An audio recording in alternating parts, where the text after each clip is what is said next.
I'm Malicious Melissa and my co-host Adam. and our guest Tammi. Thank you for being here. Well, thanks for having me. Wonderful. So Tammi, when did you get into the kink lifestyle? I was an early adopter. I was precocious. I would define, since you're asking the question, kink. Yes. I can definitely remember things from my wee childhood that were strangely fascinating and interesting that became actual real parts of my persona. So I can remember watching a specific episode of Batman in 1966 with Catwoman as the guest villain, and there was a particular way that went, and that informed a particular fetish that was a strong one as I was kind of becoming aware. When I was a little bit more sexually mature, when I was like, 12, 13, and stealing my father's penthouse magazines to, masturbate with, I would always not be that interested in whatever the pictures were. There were certain types that I liked, but I would read the letters, and there were certain kinds that were always the ones that, were the things. And I gravitated to the kink stuff early on. And so as soon as I had girlfriends, because, well, I guess that's, one thing. My name is Tammi, and I am a trans woman, but I did spend the first 57 years of my life as a dude. So I was dating, girls, and I would try to bring things up, but I wasn't that confident.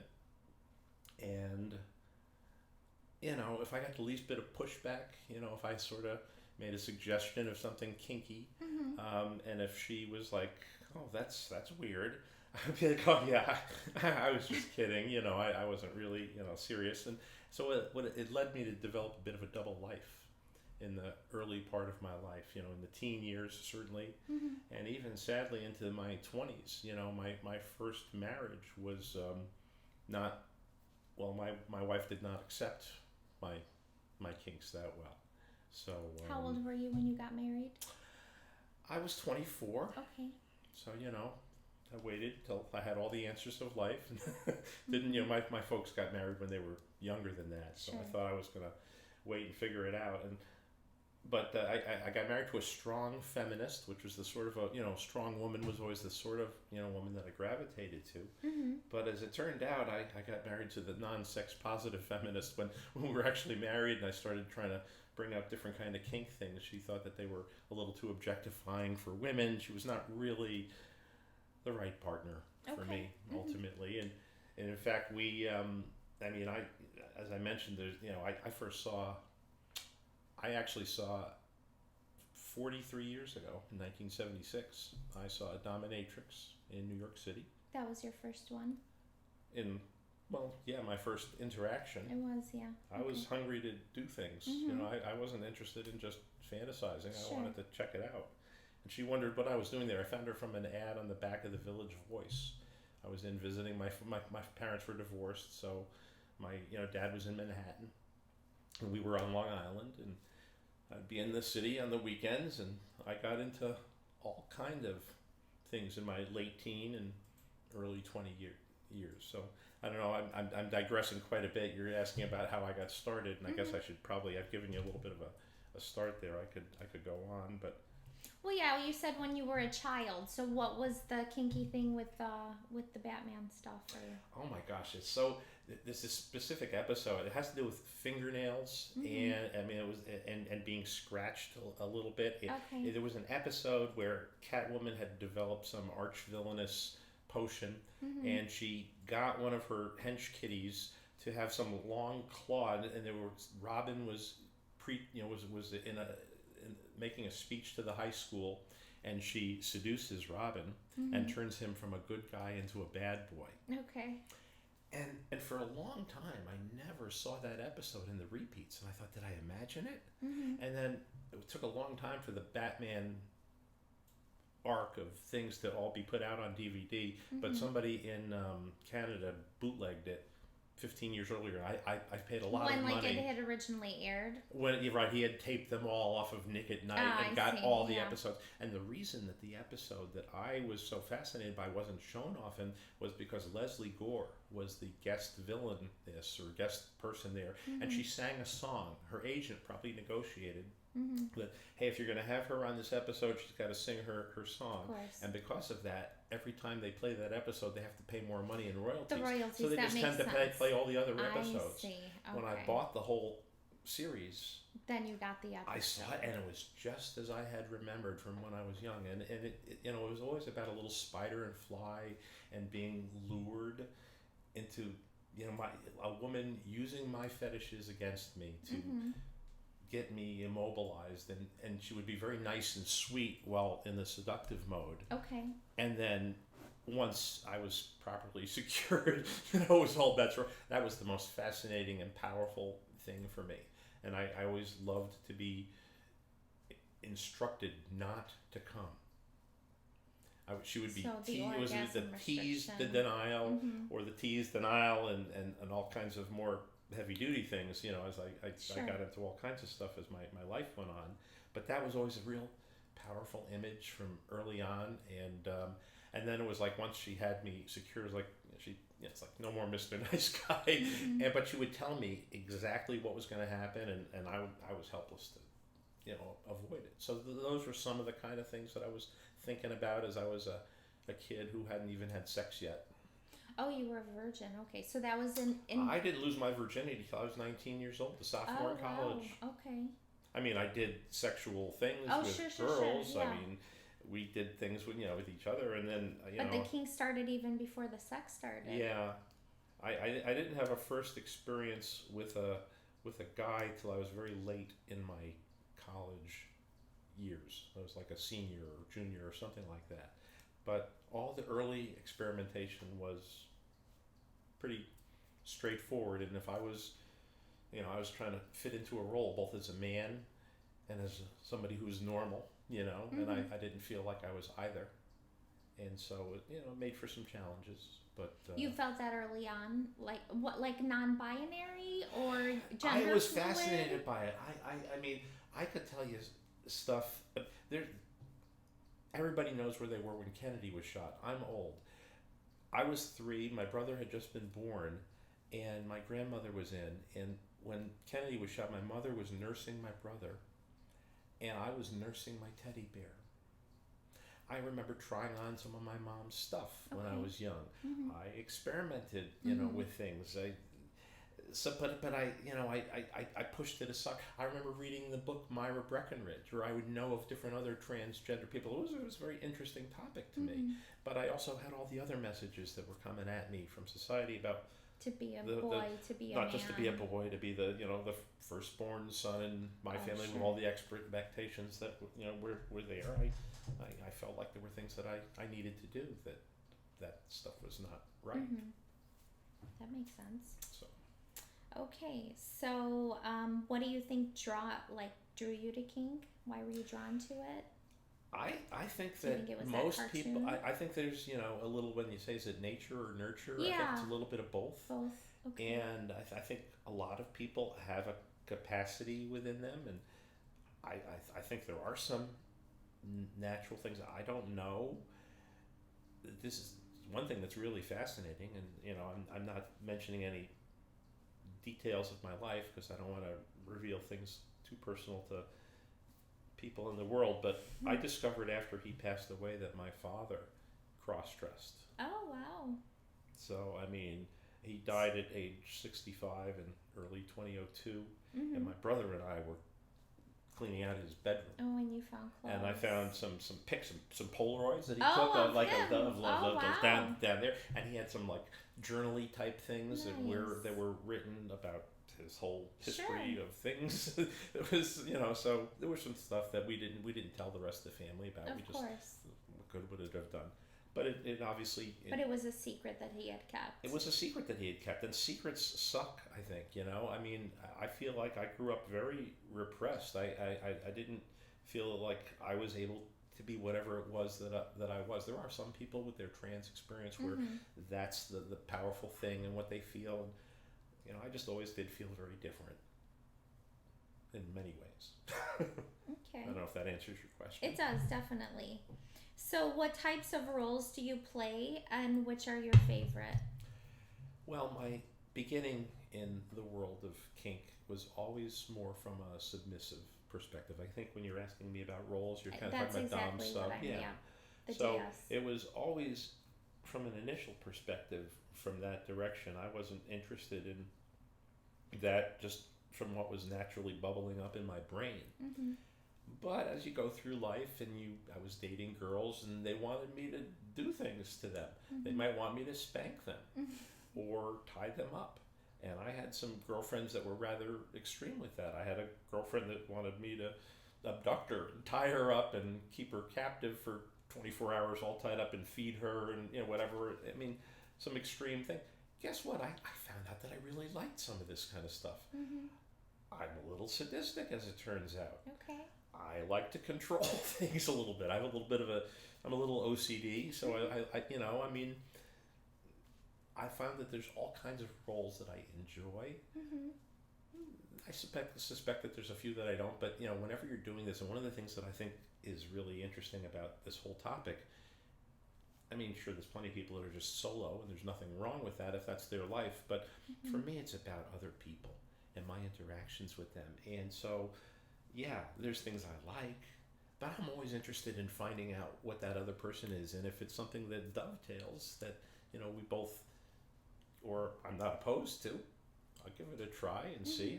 And so mostly mentally submissive, but probably a lot of my more practical stuff over the last few years. It depends on who I'm with at the time, but it's probably been a healthy 50-50 mix, actually. Of the submissive as well as the dominant, and or like a topping from the bottom. It used to be that I would always, if there was in a relationship with a person, that would be a fixed one. If okay, I'm with you, you're the top, I'm the Sure. bottom, or the dom, and I'm the sub. But then in a real relationship with people, I've when you want to make them happy, sometimes they've got some fantasies, and so you A play some romantic roles. relationship. Yeah. Yes. Okay. So in those cases, I'll play the top, and Sure. I think I do a pretty nice job of it, Mm-hmm. and I actually do have fun with it. Mm-hmm. But are those the things that I think about when I'm privately pleasuring myself or something, or people don't always talk about? Yeah, when you get off, what are you thinking about? It's usually the sub. Being submissive. Yeah. Okay. So tell me about some of your favorite scenes that you've done. Oh my gosh. I have done a lot of things in my life. Do you have a best scene? Okay, yeah, Something I that's got a your good. I got a favorite? good. Well, I have a few that could probably go there, but I'll give you this one. So in the last year of my second marriage, we opened the marriage up, and that was kind of the beginning of the end of that. If it's not a strong relationship, that might be the death knell of it. I've been there too. Yeah. Opening up a marriage, and then that was the last year of the marriage. Yeah, I've done the same thing. But we had a lot of fun, and I'm still actually friendly with this person, and we respect each other. We did a lot of interesting things, and one of the things that we did, the dynamic with my ex was that she was a switchable person, but with me, she was more of the dom. And she had so when we had opened things up and there was a guy who was more dominant seeing her, he was like, I'm a little bit more of a lefty liberal type of a person. My ex was a little bit more suburban Republican-y type. I mean, everybody's fine, and I love all people. Mm-hmm. But the guy who was her top, I'm going to try to be succinct here. There was a girl that was his slave girl. Okay. And it wasn't really a good fit because he was this suburban guy in his 30s or 40s, and she was like a 24-year-old vegan punk rock anarchist drummer. Okay. So and so my wife thought, wouldn't it be nice for me to find a little slave girl for my husband? That was a nice thing. She was seeing the one dude, and we had our condo, and so she and I won't say her name. We were there, and so before we actually got it, I'm digressing here because we ultimately I did a lot of things with this woman. I used to have her sleep chained to the foot of our bed. This is the slave girl? Yeah. Okay. I would let her get up in the morning to make us coffee and stuff like that. But the first time I ever met her, this is that good story that you wanted. Okay. So we knew that there was never a second chance to get that first thing. We had never met, but we were well introduced, like a warm relationship where if we wanted to do something edgy and exciting, it's really an exciting erotic charge to do it with somebody who's really truly a stranger to Mm-hmm. you, and to put yourself to. And then this person had some rather extreme fantasies. And you knew each other through like correspondence, so that's how That you was felt it. like, okay. We sort of did all our negotiation and our introductions and getting to know each other via Yahoo Messenger. Mm-hmm. That morning, where we were going to have our first encounter, I had made a lot of arrangements. I used to do a lot of real estate, and I used to find dungeon spaces for a lot of people in Chicago. And I had once found a dungeon space downtown for a guy, and he always said, "If you ever need the space, let me know." It was like the Godfather. Yeah, if you ever need this favor, I may never call on you. So I called on him. I said, Mm-hmm. "Person who runs dungeon, I need the space to stay in." The woman who I had not met before, she worked in the Loop, and I got a cab, and I instructed her that morning. I told her what to wear exactly, and I told her that I wanted her walking out of the revolving doors of her office building at 11 a.m. Mm-hmm. And I was going to be there. I had a cab waiting with my stuff in it, and I had tipped the cab driver to stay there and wait. And then she comes out, and we had prearranged this. It's like a little willing suspension of disbelief, but it was a little abduction type of a scene, because this was a thing that she wanted to be taken and, Sure. and have some rather extreme things done, and I was happy to comply. But how was the cab driver taking this? So Did you explain it? No, I was doing it so that I wasn't telling the cab driver. I tipped him really well. Okay, I know. But if he thinks you're kidnapping somebody, like, He wouldn't have known. accessory to kidnapping. If she had said something, Sure. it could have been, I guess, it could have gone south, but it didn't. I think we did a really good job I'm Planning it a out. detailed person, Sure. and I thought about what side we're entering on, because here's the thing: I instructed her to come out. It was winter, with her jacket around her shoulders like it was a wrap, like a stole, because I was going to be handcuffing her hands behind her back in the cab, Mm-hmm. and I didn't want her arms in sleeves. Mm-hmm. And I had her getting into the one side. I knew what side we were going to get out on. I was going to have to help her get out and everything. But as far as the cab driver knew, he just saw two people. Her hands were behind her back. I mean, she knew that was what she was going to have to do. And Mm-hmm. so we did that. I kind of abducted her from the front of a building at Wabash and Michigan, or no, Wabash and Madison, and then we went around to Lake Street where this dungeon was, and I got out and I buzzed my friend. It's a big 3,000 square foot dungeon, and it was Wow. early enough in the day that he didn't have all the women who were working for him doing sessions. He didn't have anything scheduled till later in the afternoon. Mm-hmm. So he was just there by himself, and my instruction to him was, you're going to buzz me in, and then you're going to go and hide in the front of the place. You're going to leave your door ajar, and I don't want to see or hear from you. So that was the favor that he did for me. So I brought this person up. I helped them. I was a very good gentleman. I got around the car, and I opened their door because they're handcuffs. And I did tip. And this is the cab. This is out of the cab. Okay. And this woman, as I came to learn, and when I used to take her around, this is a woman who squirted like more than almost anybody ever. Mm-hmm. Very copious. And in the future, when I would take her places in my vehicle, I would put towels under her. I'm wow. serious. She would get pretty excited. I didn't know about this for the cab, and so I'm afraid that, they're like leathery seats. It wasn't a cloth seat. Sure. But he had to do some cleanup. I gave him like a really good tip. And I felt bad about that. Because she's squirting in his cab. She was making a lot of, you could tell that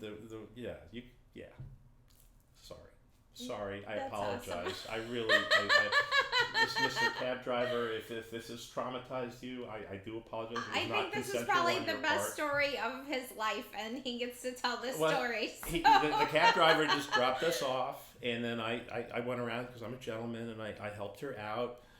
I had to, because she couldn't get out of a vehicle, out of the back seat of a vehicle by herself, and held her elbow like a gentleman would as we went up to the door of the building by Lake and Wells, and got buzzed up. We walked up about three steep flights of stairs, Okay. and my friend had left the door ajar, and I brought this person who I had never met before into this dungeon. Obviously, I had access to this place, and I proceeded to do the things that we had negotiated, which I'll tell you in detail if you want the details. I would love details. Well, I tied her up and I fucked her. I guess you could call it a little bit of a rape play type of a scene. Oh, nice. But you know, it wasn't. I mean, clearly she was very sexually excited. Sure, it's so completely it was very consensual. willing. It's all the fantasy. Absolutely, Yeah. it was her fantasy to be abducted and And taken used. like that. Yeah. And I did it. Nice. I mean, I put on. The one thing I guess that wouldn't make it realistic is I don't know how many rapists bother to put on condoms. You know, maybe they I've do. heard some actually, do. now this was To not leave DNA behind. Actually, now in the modern world, you see, one of the things from being old is that we didn't used to think about the DNA. You know, that science didn't used to exist. Sure. But anyway, so yeah, that was. I mean, she had told her office that she was going to a doctor's appointment. That was our reason. So because she was going to call in to say, "Oh God, I'm so sorry, I can't." You know, I didn't get her back from lunch till probably 2:30. Sure. And but you know, she's at the doctor. You know, what can she do? So we do have some guests online that have asked questions. Adam, do you have a question for us? Yeah, what was your first experience with another submissive and a pro-dom together? My first experience with another submissive and a pro-dom together. I've actually had multiple of those circumstances. I have been good friends with some women who have been dominatrixes. And you know, I moved to Chicago in 1990. My first 29 years were in New York, and then I came to Chicago, and I helped a few women. I was a stunt cock, I guess, back when I was a guy. Okay. But I can remember a few forced by type scenes, or it wasn't really that forced. So I don't know. Can if that you gives... describe it for me? There were a couple of different ones that are in my mind. The one I'm thinking about at the moment. Is it the one that we had talked about earlier? Well, yeah, if it's the one that you. I would like to hear about that. I'm going to tell you about the one that you're thinking about, which was not the first. So it wasn't the first. Your guest may have thought that it was my first, but it was not my first rodeo. Yeah, I think that's what. However, the way that went was there was a woman who was working, and her space that she worked out of was in the Andersonville neighborhood, we'll say. And this was a person who, you know, had a client coming in who they had done. This was more than a client. I think it was a person who was a regular, steady person in their life. But, you know, I mean, I don't know what the relation... In service to the dominatrix? Yeah, without a doubt. And at a party, she asked me whether I would be willing to allow her slave to suck my cock, that he had been, you know, doing a good job on a dildo, and it was time to get some flesh in his mouth. Okay. So, you know, who was I to say no to that kind of an idea? So I came by. I was seated in a very nice, kind of comfortable chair. I'm trying to remember the details of it all, but you know, he was brought in. They were brought in, and you know. Was he dressed a certain way? Well, yeah. You know, he was dressed kind of as a sissy, I guess you would say, kind of like women's sissy clothing. maid, as I remember. Sissy maid, okay. I mean, honestly, because it was not my very first one, while it was a wonderful experience, I don't remember every single aspect of and their you outfit. have so many experiences too. I have so had. I'm a little of it. jaded. There are a few, but this was a sweet one. And what was nice about it was that the person who was doing the encouraging. Mm-hmm. This is the wanted dominatrix. wanted me to wanted him to do a good enough job to get me to make sure that I finished. So in his mouth. Yeah. Okay, so that's what you guys did. Yeah. And so that was okay, and then that was his As I recall experience. it, though, that was with a condom. If it went in his... Oh, really? I think. Okay. I believe. Okay. And again, mea culpa if my bad memory is bad. There are some mistresses who have taken a condom and they'll pour the contents in, kind of a humiliating kind of a thing. Mm-hmm. But no, there was a direct deposit made. I guess I'm sorry if I don't remember every detail. Any other questions from the crowd, or? I'm not sure, but we'll move on. What about the other scenes that were really great? Go ahead and take a drink. You're fine. Yeah. I've been talking a lot. Sure. That was a good one. Oh my goodness. Okay, so going back a little earlier in life, before I ever moved to Chicago, I mean, I went to a convention in New Jersey called Dressing for Pleasure. Maybe I was in Chicago and I went back there. This would have been the early '90s, and this would have been an early time that I was dressed, in drag. I wasn't identifying as a transgender person, but I had done plenty of drag, CD, sissy, you name it. I had always played around all those different edges and found all of them interesting at varying times. At this convention, it was across the river, it was in New Jersey, but a bunch of people, were at the convention with whatever the classes and things were. And then at night, instead of having dungeons in the hotel or whatever, people went into Manhattan because, you were right there in New York, and there were some of the fun... Just into clubs? Into some of the different, the vaults and paddles and stuff like that. And so I had been to all those places plenty of times before. But that night was just interesting because I made this real commitment. I was wearing a skirt that was kind of more of a...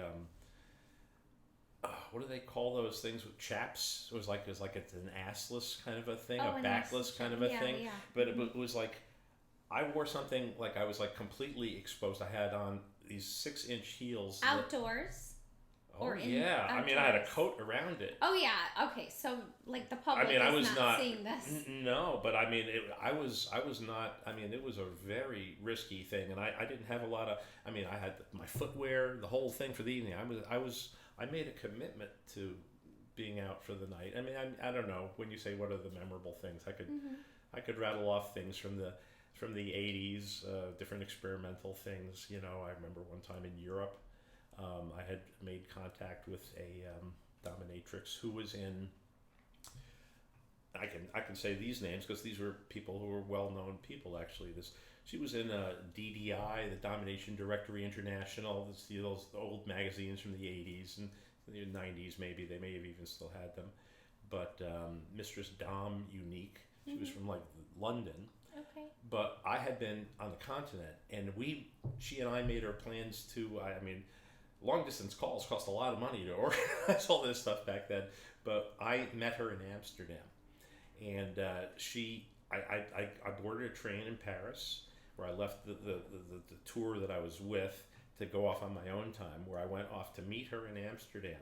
And she actually ordered me to put a little butt plug in, and I rode on the train. I put it in there. I went through, I mean, I had, there was no European Union. You had to give your passport every time you go from France to Belgium, from Belgium to the Netherlands.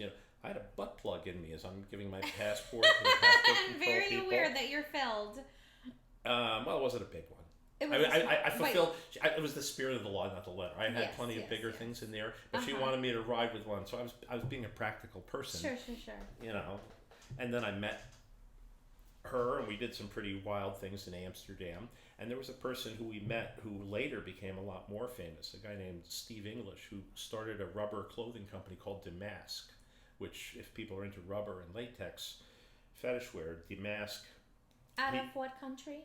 In Amsterdam. Was out of and it was a 64's Zijik or something. It was we were in one of the hash bars in Amsterdam, doing what you do in Amsterdam, and she introduced me to this friend of hers who was this real interesting local kinky fetishist guy, and he said, "Oh, I want to take you over, show you my." So this was before he had opened Damask. And if there's anybody out there who's a big rubber person or somebody who watches this in the future, they'll know who that is.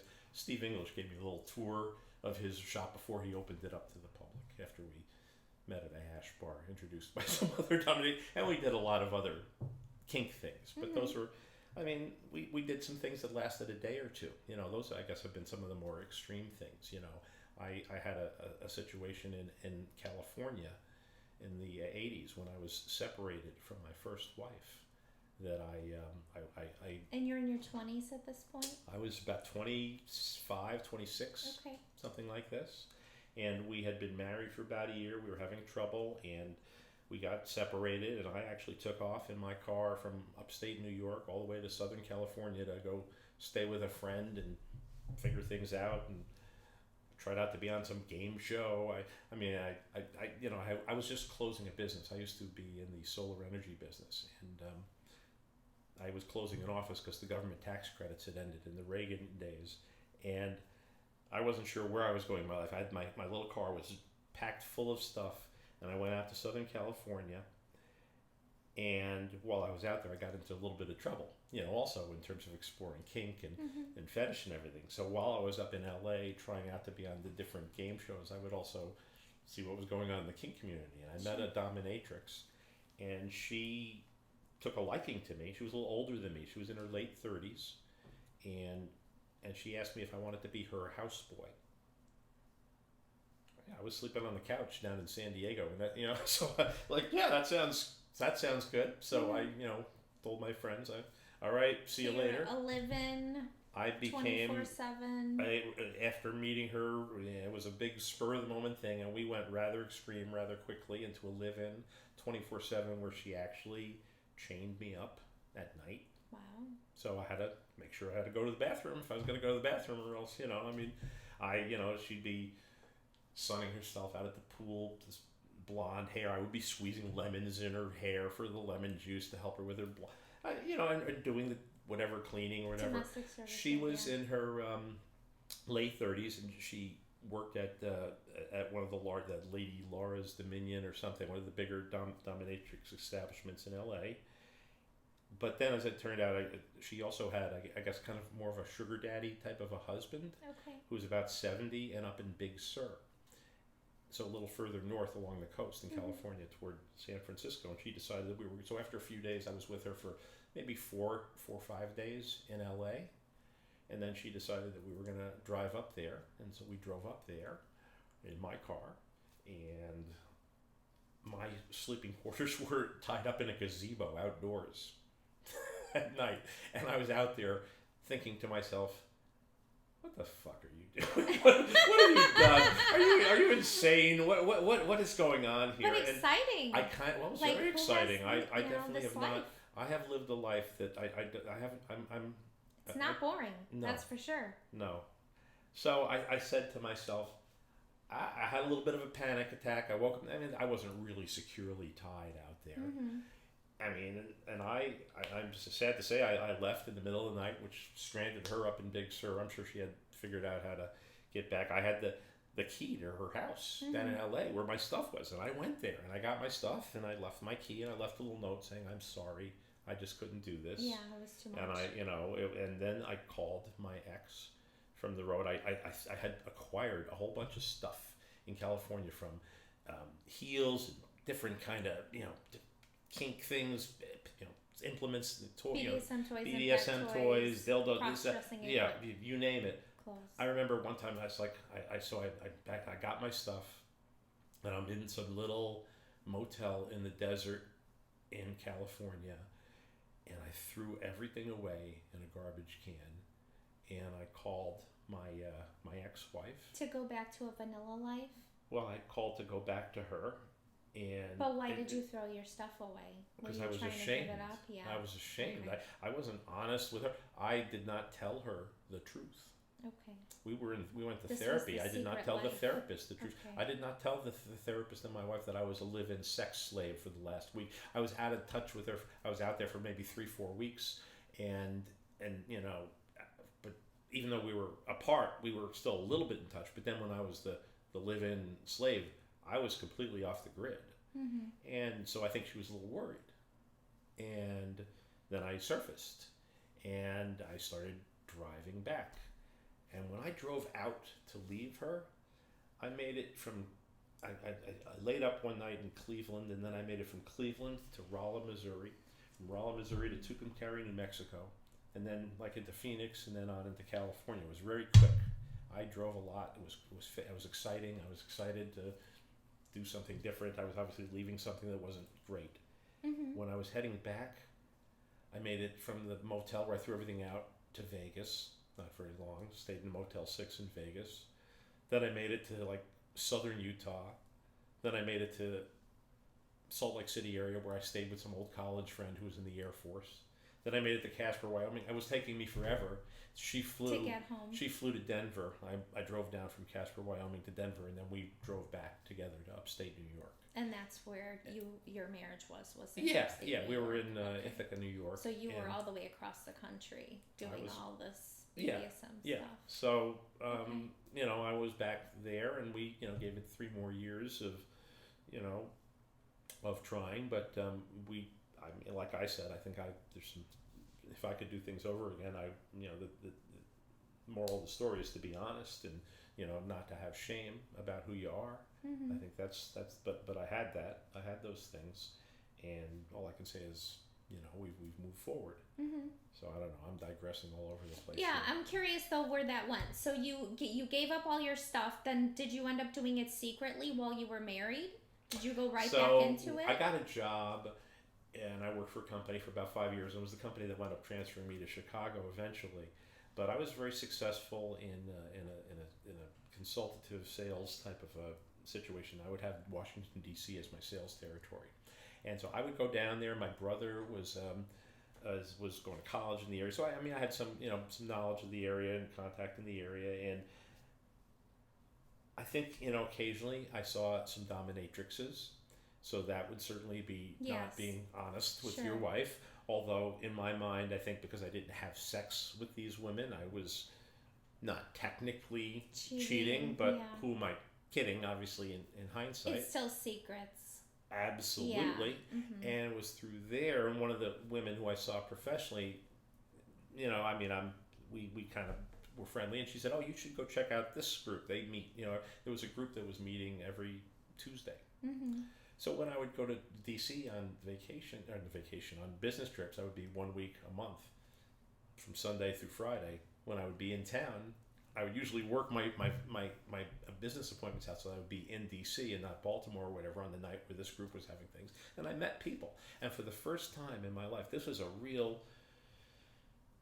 It was when I went from being this shameful, everything done with professionals in this double life, to actually meeting and interacting with other people, Mm-hmm. and meeting people, in reality. And there were a lot of people. There was a group called PEP, People Exchanging Power. A woman named Nancy Miller seeded. She was like the little Johnny Appleseed of kink. She was made PEP, People Exchanging Power branches all around the country back in Okay. I want to say maybe even possibly the 70s, Oh, but certainly wow. in the 80s. Okay. And she's out in New Mexico, I think, now still, Mhm. if I'm not mistaken. I think she's still around. Mm-hmm. But PEP, once she left town, they kind of morphed into something different. They didn't want to be on her franchise or whatever it was she was doing. So they became the Black Rose, which is a well-known community down there. So I met people in the community. I was invited to play parties.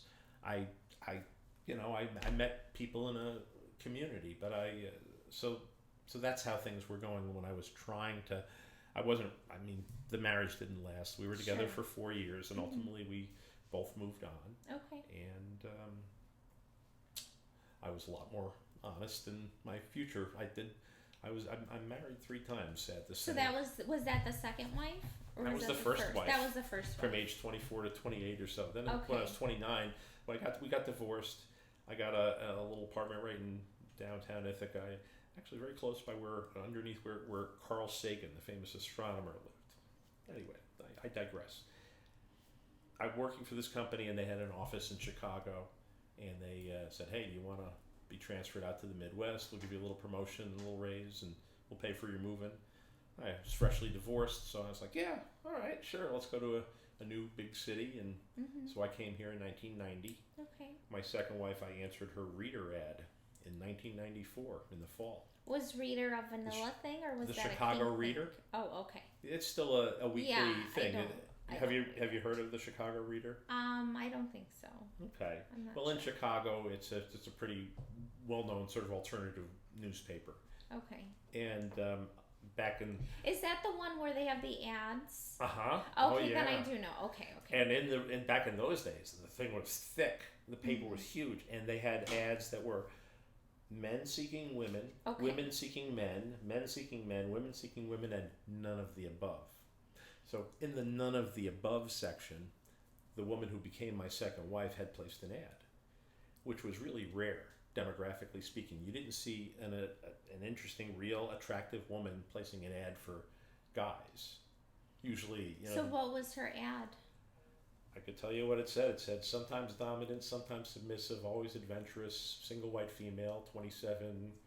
My body's not perfect. Yours doesn't have to be either, but have a sense of style. If you're looking to get laid, keep on going. But if you want to try to build something great, then answer. Something to that effect.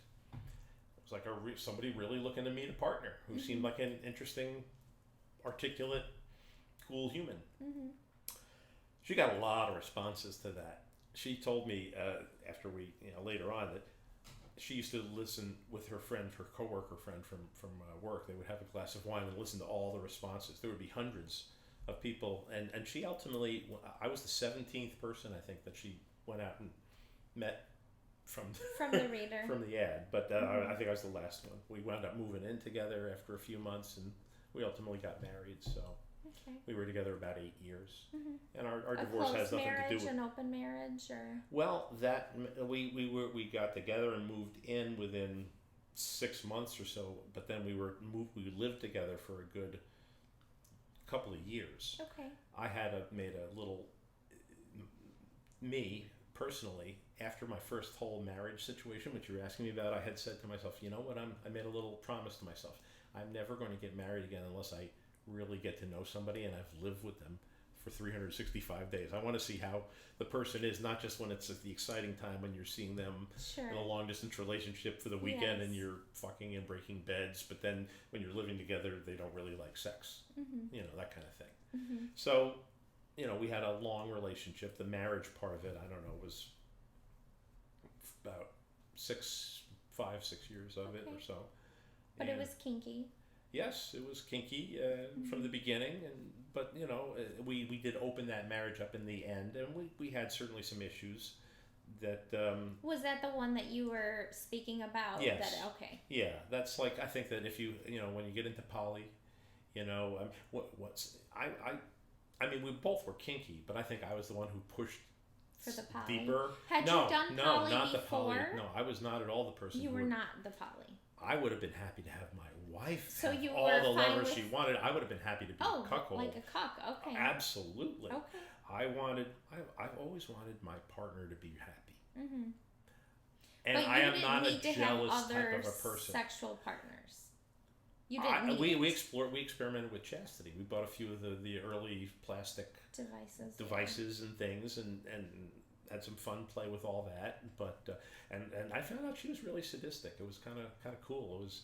I mean, I've always been really turned on by women who are really that way. But the reality of it can be pretty hard. Like there was a time where I was in this device and it really wasn't right. And then when you get excited, it's pulling and you're. I was at a point in tears, and you know what she did? She masturbated to my tears. My crying turned her on. I mean, genuinely. And honestly, that's great. I don't look back on that with anything other than that was great. It was challenging, and that had nothing to do with our divorce or anything. I mean, but ultimately we did not survive our marriage. We separated back in the early 2000s. And I've only made one submissive cry during an impact session. And that turned me on. I liked the tears. It was great. I liked the fact that, you see, because here's the thing. I had so many experiences, Melissa, trying to convince girlfriends to be into something that they weren't. I don't want to hurt you. I like you, And when I met somebody who really enjoyed it, and it felt like we were, a hand fitting into a glove, I'm obviously no worse for the wear. Here I am. I'm great. I came through it. The fact that it really, truly turned around, I couldn't stand it when, even though it was nice for a lot of partners to say, I'll be that good giving and game person.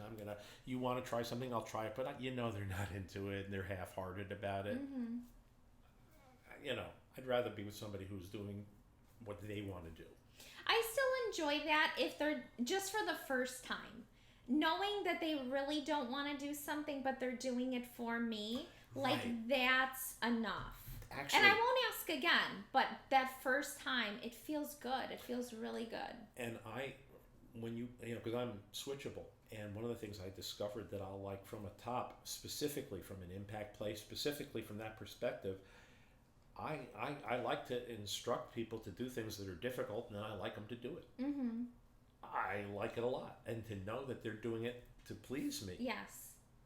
But not because they wanted to. Adam and I actually had one of those experiences. I can't remember if it was I think it might have been for one of our anniversaries. We've been together for about 3 years now. And maybe it was like year 1. And I told him that I wanted him to top me. And he's a voyeur. He's not really into, playing or anything like that. And so he put a blindfold on me. He had all my toys on the bed and tied my legs I have a 4-poster bed, so tied my legs to the bed, and he's, running the toys and stuff and teasing me with them. And it was super exciting, even though I'm never the bottom. That's not my thing. But knowing how uncomfortable this is making him, because it's so not him, and then him hitting me with the toys, but knowing he didn't want to hit me with the toys, it was super exciting. And it was he did such an amazing job, and he was so worried that he wasn't going to do that great of a job. And it was just such a turn on that he did that for me. Nice. So, yeah, that was a really cool experience. Nice job, Adam. Yeah, it's pretty quiet in the background there, but I don't know where we're at here. I'll let you lead the Oh, we were talking about different scenes. I mean, we can keep going, gosh. or if you want to talk about some other scenes, we could do that too. So. Oh, yeah, I mean, we've sort of morphed from scenes into the relationships and back and forth, so... my next question was, were you ever put into a bad situation? I have been put into a couple of bad situations in life, I would say, and not in life, in kinky situations that I got myself into. I usually have a pretty good head on my shoulders, but, I'm a little lucky. I was a little reckless in... let's see, this would have been after I got, so this would have been around 1989. And I was separated from, ultimately divorced, but living, separate. I was still living in upstate New York. From the second wife. From the second wife, but I had moved to Chicago, and my father was still alive, and he lived in New Jersey, and I would sometimes on a Friday, I'd be done with work at 5 p.m. in upstate, and I could drive down to Manhattan in 5 hours, and you get there at about 10 p.m. or so. Now, the club that I would go to, the Vault, they didn't even open until 11. It was in the meatpacking district. It was a very seedy area. There were a lot of active TV hookers walking those streets, and it was just the whole, and so when you went into this particular down and dirty club, I mean, they had a clothing check, and so I was, and I did all kinds of really, wild stuff. Most of it turned out fine, but one time I did let somebody pick me up. I was a submissive guy, and it was a feminine presenting person, but a person with a working penis. Like a CD or trans? Yeah, I mean, I don't know them well enough to know whether they lived all the time or whether this was a particular kink. But I did go back to their place with them. Okay. They did have me. I was handcuffed behind my back on my stomach, and I did not agree to be raped. So I was penetrated. I was with raped. With a condom or no? No. No. Wow. No. So you're completely bound, and I was. It was. So that would be a bad situation. I would say. Horrible. I don't know that I've ever really talked about that. Wow. But that happened. What about the aftermath of that when he uncuffed you? Yeah, it was it was one of those things where it was just surreal. If anybody's ever experienced this, it's I mean. It's you're out of body. Shaken. I mean, you're not even control. It's present. Whoa, this was, and I was just trying to get to a safe place.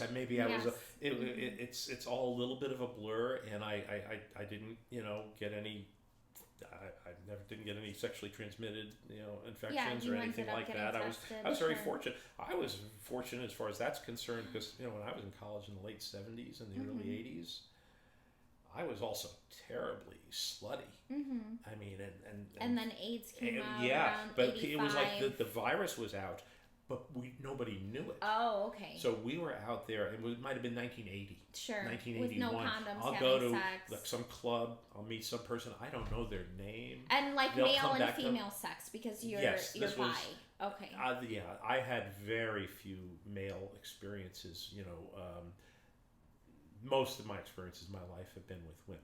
Okay. But, and when I was out there with all my buddies and everything, I was, playing that role, and I liked women. So I mean, that wasn't a hard thing to do. But I would meet people, and they'd come back to my place. We'd fuck. They'd leave. I wouldn't even know who they were. So I think that coming out of that, not having acquired anything, I'm just count myself as very, very lucky. For sure. Is there any other bad situations or not really? Yeah. There's a bad situation. I won't mention this person's name. Okay. The person had worked professionally in Chicago for a bit, but I was serving them privately, and this person did some pretty extreme face type bondage with ropes, and then was slapping me and left some bruising, all of which could have been okay, but I had to go to work and stuff. And what happened was, with the dynamic of our relationship, it wasn't really a relationship. I was like a slave serving. So I would come over. There was no financial thing. I would do but this was a case where I needed some aftercare, and I needed somebody that's like, oh my God, she ghosted. I was, I called left in, you bruised, and I called off of work a couple of days, Okay. and until my face, got better. So that's a bad situation. It is, definitely. So I've had a few bad situations, but mostly I would say that, given the sheer volume of things that I've done, I think that I've had pretty mostly good. The one thing that was weird this wasn't a really bad situation, but it was a little stalkery. Oh. I did a few times I did a few things, you could call it professionally. I was not some dom, whatever, and I don't think anybody would have been lining up for me, but I was friends with some different dominatrixes, and sometimes they would have a person or a client or somebody would call them or contact them, and they knew that they weren't really the right person. And there was this one situation where this woman wanted somebody to spank them, to help them with actually a weight loss program. Okay. Hold them to their feet to the fire, and have there be consequences if they don't meet their self. So I had a professional relationship with this person, and I was in the course of dating the person who became my second wife. I was helping Hans run the Leather Rose, the original, not the original, because that was in the 80s in Aurora. When he first moved into Chicago in the early 90s, there was a place near Cornelia and Ravenswood, and I was kind of helping host occasionally. There were about 3 or 4 of us that were, sort of on the staff there, and we would have, the club would be open and people would come in on Friday and Saturday nights like they do to the clubs that are around, Chicago these days. And this person knew that it was a professional situation, and she kind of liked me a little bit, and she knew that I was there, so people would be telling me, I bet, oh, Matt, your friend is here. That was my old name.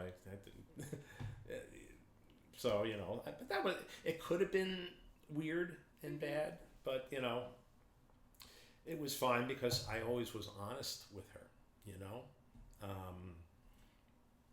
sometimes people lead people along a little bit, and then that can be a challenge too. I've tried, so I think that because I've seen stalkery things turn not so fantastic. What about what's the strangest or most disturbing scene you've come across? You can take a drink if you need. I'm all out of it. Okay. So Adam, would you mind? Okay, so we'll continue though. Yeah. So the strangest. I'm pretty open-minded, as you might imagine. So what's the drink? It's in the fridge. bubbling, I don't know. It's carbonated. wild. It's black cherry. You'll see it right in your face as you open your fridge. Thanks. Okay, sorry. Go ahead. I mean, this would probably be the thing that's disturbing, and you can see pictures of it on Fet and stuff like that. Okay. I've been to an event called Twisted Tryst. Yes. Quite a few times. I think I've gone about 8 times. Oh wow. And I've not gone because I don't like camping. I can't do camping. Well, that's fair. It's a camping event, although there are some alternative abilities. They have some cabins and some spaces in a lodge, but yeah, there's also hotel events. So if you're not a camping girl, I'm not a lodge girl or a cabin girl. Yeah, so that's not really the thing for you. But I'll tell you, actually, the best of the arrangements I ever had was a couple of times ago. I rented out one of the RVs from one of the guys that are on staff at the place, and that thing was better. It had nice air conditioning in it and my own little shower. I've been in RVs. I can do an RV. It's not my favorite, but so it's that doable. it was like glamping, if you will. The bed in that thing was more comfortable than my bed at home. But going to Tryst a lot, one of the things that I would say are one of the most. Your question, of course, is about what's a disturbing scene. Sure, or strange. Strange, or whatever. So there's a rather person I got to know and become friends with who was camping in the next tent site over from where mine was. And they and their partner were, into some rather extreme things. And this person, she's extreme on both ends of the stick. I was more interested, and she and I have actually never played with each other. At the end of that camp, she was like, "Oh, we should try to do this sometime." But that was, I don't know, 8 years ago. We've never really gotten it together since, or 6 years ago. But she was more in the bottom mode, and there was, with regard to piercing and suspension, and she was hung from 96 fish hooks. Oh wow! That were inserted through her ankles, calves, backs of legs, back, arms. From something about 12 feet up in the, I mean, it's that's intense. And there's a lot of kinds of scenes that go on there. And what they tell people at Tryst, if you see something that is going to squick you out, they give good advice. It's like change the channel, walk away, because they're doing it. Because there's different scenes going on, right? So you can just go to different stations. That's what's fascinating about that. Well, just it all happens organically, or some things are obviously planned, but a lot, everybody is welcome, so there's all different kinds of things going on, so you'll definitely see things that will bend your mind a little bit. I don't know, I mean, I'm not that easily shockable. I've done and been turned on by a lot of things that would horrify a lot of people, so I'm probably not the best person to ask about the most disturbing, because I'm probably the most disturbing thing that I could show you a picture of on Fet with me in it that a lot of people are disturbed. My phone is downstairs, but if you went to my... Can you describe it? Yeah, there were 24 needles in my penis. Okay. I've done that to people, so that's not disturbing to me. Some of them, only about 6 of them were about 20 gauge. About 18 of them were 18 gauge. Okay. And when you see how they were all arranged, the crown and up and down, very decorative, and it was very decorative, and yet I was able to remain excited throughout the process, which is nice. It just shows you the way that my mind works. Yeah, definitely. Is there anything that you've done that you wouldn't do again, and why?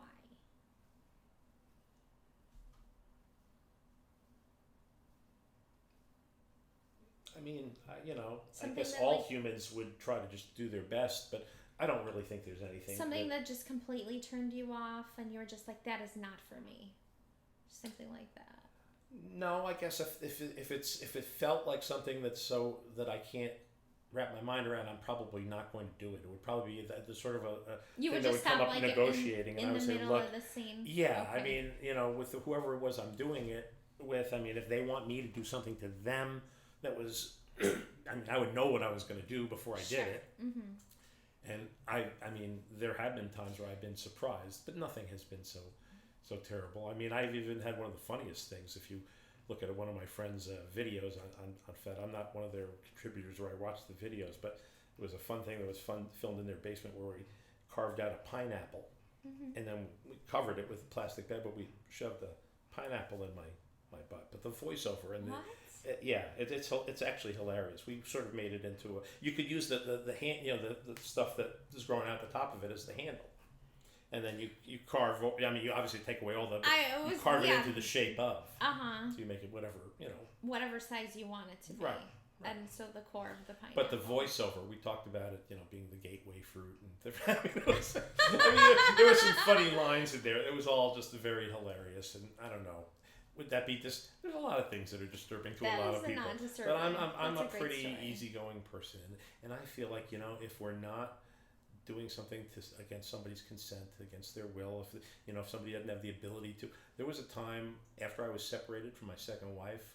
I was doing some little flirtations, and I wound up meeting this young girl in Indiana, somewhere in kind of northwest Indiana, and I made her show me her ID. I mean, she just looks so young. She was too young. She was not. She was underage. Okay. So I didn't do anything with her. Yeah. Okay. 17. Yep. Okay. Yep. She was weeks away from being 18, but still, I valued. Yeah. I mean, I felt like if it was just this was, if anything, she was probably the one more in control. That said, from a legal perspective, it's just a non-starter. So I've avoided those things. So there's nothing I've done that I really regret. I don't think. That's wonderful. Is there anything left that you haven't explored yet that you'd like to do? I think I've lived a variety of phases in my life. I'm 58. My first 29 years was in New York, and if we want to talk about kink, I mean, I sort of gradually through that phase accepted who I was. But then when I moved to a new city, a big city, I immediately sort of embraced it and found whatever passed for the scene back then. Because each city has like a different type of scene. So now I've been 29 years in New York, 29 in Chicago. I'm kind of ready for the final third of my life. Okay. If that's another 29 years, I would like to do things that are meaningful and deep, and that I don't know. I mean, I'm a little. There's stuff I want to do that I want to try. I mean, you're asking about from a kink perspective, I guess. Kink's perspective. There's all kinds of things I'd be open-minded to. I would like. I guess I feel like I've struggled. To find my way and to find my place. I've been married a bunch of times. I'm a smart person, but I've had a variety of different. I don't know. I'm very happy doing domestic things. I think that I'd be. You like being a servant. I would probably be a really good maid servant, and that seems like a weird thing. It's like somebody was like, "Oh, was this your aspiration?" Whatever. I just want to live in a situation where maybe I can kind of live my best life and continue the exploration of figuring out who it is that I am and being the best person that is. And that's going to be a little bit of a duality, but while I'm in that world, I'd like to do that in a meaningful way with somebody who values, it's a real symbiotic situation. Well, yeah, what would the relationship be like? Would it be like a DS relationship? Are you looking for a lifetime partner to serve? Like a romantic partner? They all come with, they're all fraught with positives and negatives in terms of expectations and realities. I don't mind the notion of a hierarchical situation, but just because I'm a servant, a slave, if you will, of a specific person, and serving them, I would hope that they would want me to be able to fulfill and be the best me, and maybe there would be aspects that would. I don't know, because I don't know if I haven't met the person who that's with. But this is your fantasy. I'm like, tell me your fantasy. Yeah, what is a lot your of fantasy? people have fantasies. Sure. I actually have done my damnedest to try to live my fantasies. So if I have a fantasy, I don't want to just jerk off about it. I want to think, what does that look like? How does that manifest? What is the situation? So I'm actually exploring like tiny living type stuff, and people who are doing the whole van life thing. I'm kind of thinking about, I've been considering moving to another area of the country, but I like Chicago a lot. Just I don't like the winter here. I think 58 years of winter is enough. Well, have you ever been a live-in slave, like a 24/7? Other than the 1 week in California when I was young, no. I've been in a relationship where I serve someone. Sure. Okay. But people who I've lived with, it's been at the end of the day more egalitarian, and I feel like I have certain things that I'm really good at, and certain things, if I'm really looking in the mirror and being honest, that I haven't proven to be as fantastic at. So if you think, what is the highest and best use for Tammi? What's the best and happiest outcome situation? Here I am, I'm entering the next phase of my life. I'm not necessarily looking for the corporate gigs that I've had or some of that kind of stuff. I'm just trying to identify a situation that I could fit into, and hope that it's a person who values me and values the service and the devotion that I have, and maybe helps make me part of their household. I think that I would function well that way, and I'm a good contributor and doer and all those things. And yet, because you like to take care of people, or I like to improve a situation. I like to, whatever it is, I like to be, not useful? to be a drain on. I like to be useful. At the end of the day, I want to not take up the resources of the earth. I want to try to do things. Give. Although, let's face it, I'm also as prurient and as hedonistic as anybody. So, but I don't think that is, mutually exclusive to being altruistic a little bit too. Definitely. Can you be a hedonist and an altruist at the same time? So what's your favorite part of being in the kink lifestyle? I would say my favorite part has been the people, and more specifically, it's interesting now. It's all gotten, here we are on a Bound to Talk podcast, and it's so prevalent in the world between movies and TV shows. It's just not even rare anymore. It is becoming more mainstream, definitely. But back in the day, it was kind of like, it was not like 101. It was like 202 or 303 level, and what you find, the kind of connections and the deep relationships that when you negotiate with people, and when you place trust in people, and when you do some extreme kinds of things, both physical and emotional, with people, you tend to develop some real meaningful connections with people. And I would submit that I have deeper, and I know some of the people I know through kink way better than people you would expect to, people who might be lifelong friends or family members who you might be close to a point, but you don't feel like you can really let your hair down, so to speak, and really, so that's, I would say, probably just the way that people can like really the camaraderie of it, and just the acceptance. That's my favorite part. We're all fucked up people on this planet. That's what I say, and I like that. And but there's things that people do that are harmful to others. That's not a good thing. Sure. But this is an area that I've met a lot of high quality people. I've also met my series, your series of egotists and this and that. But I have met generally. I think that my favorite thing about it is some of the relationships. Nice. So how hard or easy is it for you to find new partners? I'm pretty lucky. I was never really I never looked at myself as a particularly good-looking person or anything like that, or maybe that's a little lack of self-confidence. I've always been able to speak to people and had a good gift of gab, and I guess I've met people pretty easily over time. Okay, and then how do you do that? Do you online? Well, I know before it was newspapers. This is a great topic, because I could tell you about all the ways over time. Is it possible to take a 30-second break before we get into that topic? Absolutely. I know we're in the middle of some action. I'll try to be quick, but nature calls. Yes, no worries. I'll be right back after this brief commercial message. Listen to your Bound to Talk podcast. Or you can just stare at me. Not a bad thing. Well, thank you. That's very sweet. Hello, everyone that's watching. It's good to be back. It's been a while. And it feels good, and I'm really happy with our guest. We have a great guest. It's so awesome to have someone who I can have a really good back and forth conversation with. And you know, on some of the other podcasts it was kind of hard because it's like pulling teeth, because I am very chatty myself, but I do enjoy someone else who's very chatty too. So it definitely makes for a good podcast. And yeah, I'm happy doing this. And thank you, Adam, for running all the equipment. You're amazing as always. So You're welcome. Do you have any questions for Tammi, by the way? No, I don't think so. I mean, there's been a lot that's been covered already. Yes.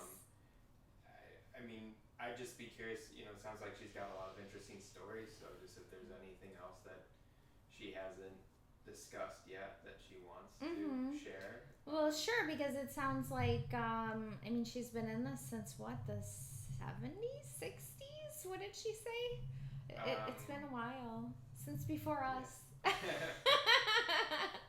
30 years, I think. Yeah, that's a long time being in the kink scene. I mean, for me now it's 20 years that I've been in the kink scene.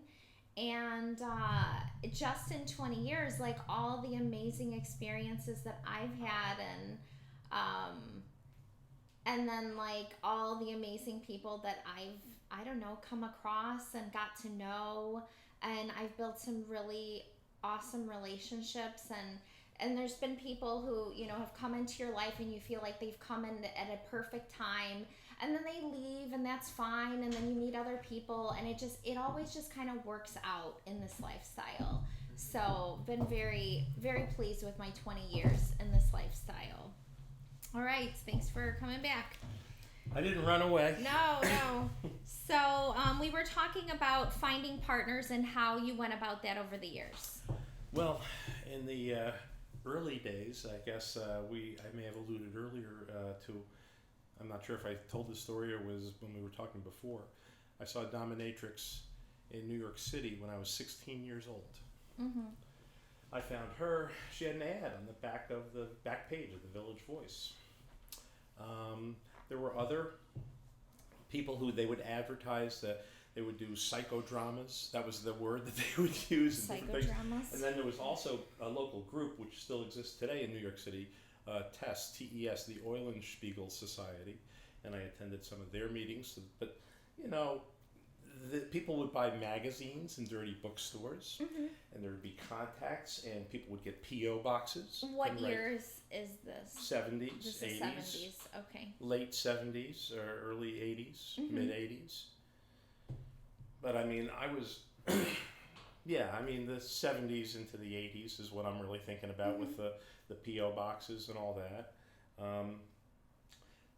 I spent some of that period of my life in my 20s seeing professionals a little bit. Well, of course, the professional is going to advertise in some way. So, and then they were advertising in the newspapers. Yeah, and you know, you might see their ads in Chicago. I never really did much of that in Chicago, a little bit, but in the Reader in D.C. it was in a paper called City Paper, which I think is owned by the same company that owns the Reader, maybe. But they have a weekly newspaper, alternative newspaper, and you would also see not just professionals, but also groups maybe placing a little ad saying, here, we're meeting at such and such a place. And so I'd reach out to these kind of groups. Or in the Reader, not just when I first came to Chicago, there was somebody who had an ad, but it was for couples to come, and it was mostly talk and meeting, but then they did some stuff. And I wasn't a couple, but I somehow made it past their scrutiny anyway. And, you know, I guess I just wound up meeting people and getting invited to parties, or you would find out. I mean, where would the parties be? Well, in the 80s, in the Washington, D.C. area, in people's private homes, I had been invited to some parties in people's basements and things. In Chicago, the main sort of big group, if you will, around 1990, 91, was called the CDG, the Chicagoland Discussion Group. And they were once a month. They were meeting when I first got involved with them up in Wheeling, up by the Palwaukee Motor Inn or some hotel up there off of Milwaukee Avenue. And then ultimately they were at some catering hall on the northwest side in the city, and other groups sort of morphed out of them. But they would have like a once a month kind of a thing. I remember going up in Wheeling there, and because it was the only game in town, even though kink wasn't as prevalent, they would have like well over 100 people at their things, and they would have a speaker. I was actually a featured speaker there once because I moved to Chicago in '90, and just the previous year I had been in Europe. And in addition to this story I was telling about meeting the person in Amsterdam, when I was in London, I went to a place called the Skin 2 boutique, and I bought all this rubber garb. I had red rubber stockings, and then like a black latex was like a bicycle kind of thing, and then red long rubber. So I was like, so at the CDG, I was like this exotic person in from New York and Europe who had all this, oh, hey, you want to give a talk about rubber? So I was never too shy. So, actually, here's an interesting story. You just jogged my memory. The first time I had my nipples permanently pierced for about 20 something years. They're not now. But the first time it was ever done, I was a demo person in front of about 100 people at a CDG meeting in late 1990 or early 1991. That was how it went down. And how was the pain level? No, it's an interesting topic. I mean, nipple piercing, I was able to handle it just fine.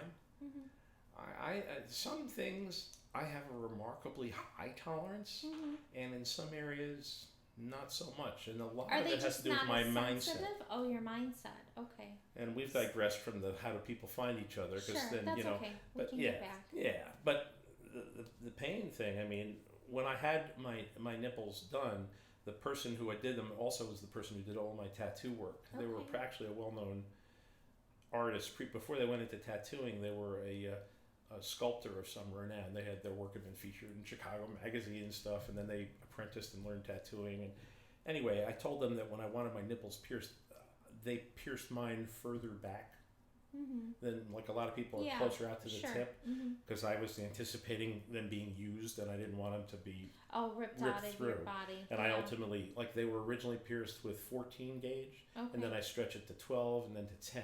And I left them for a long time at 10 gauge. I could have gone bigger, that would have been interesting. But I was a person who would wear, like a button-down shirt and tie, and maybe you could put a bandage over your nipple. But when you have a nipple ring of a certain size, you can't, dress professionally anymore. So 10 was the limit. And for me, some people, it increased sensitivity. I feel like my nipples were permanently erect after that happened, and sensitivity has always been through the roof, if not increased.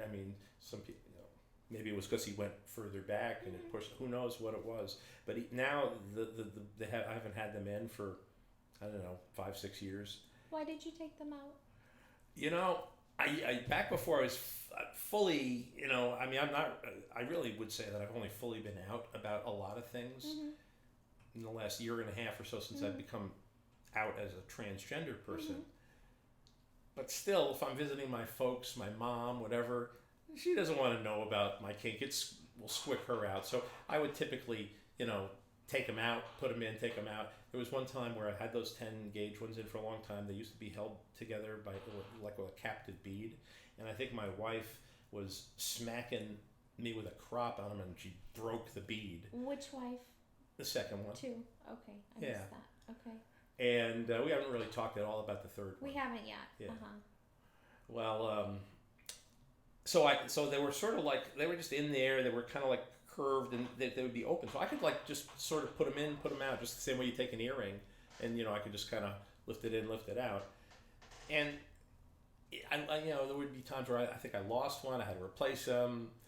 And then when I was down visiting in Florida, I was just to keep the holes open. I had the one, and I was switching it back and forth just to keep it open every so often. And there was one time I had taken a shower, bath, and I don't know, I couldn't find that. My mother, if she ever found somewhere, my mother's 80 now, I'm sure she found a nipple ring at one point. It's like, what is that?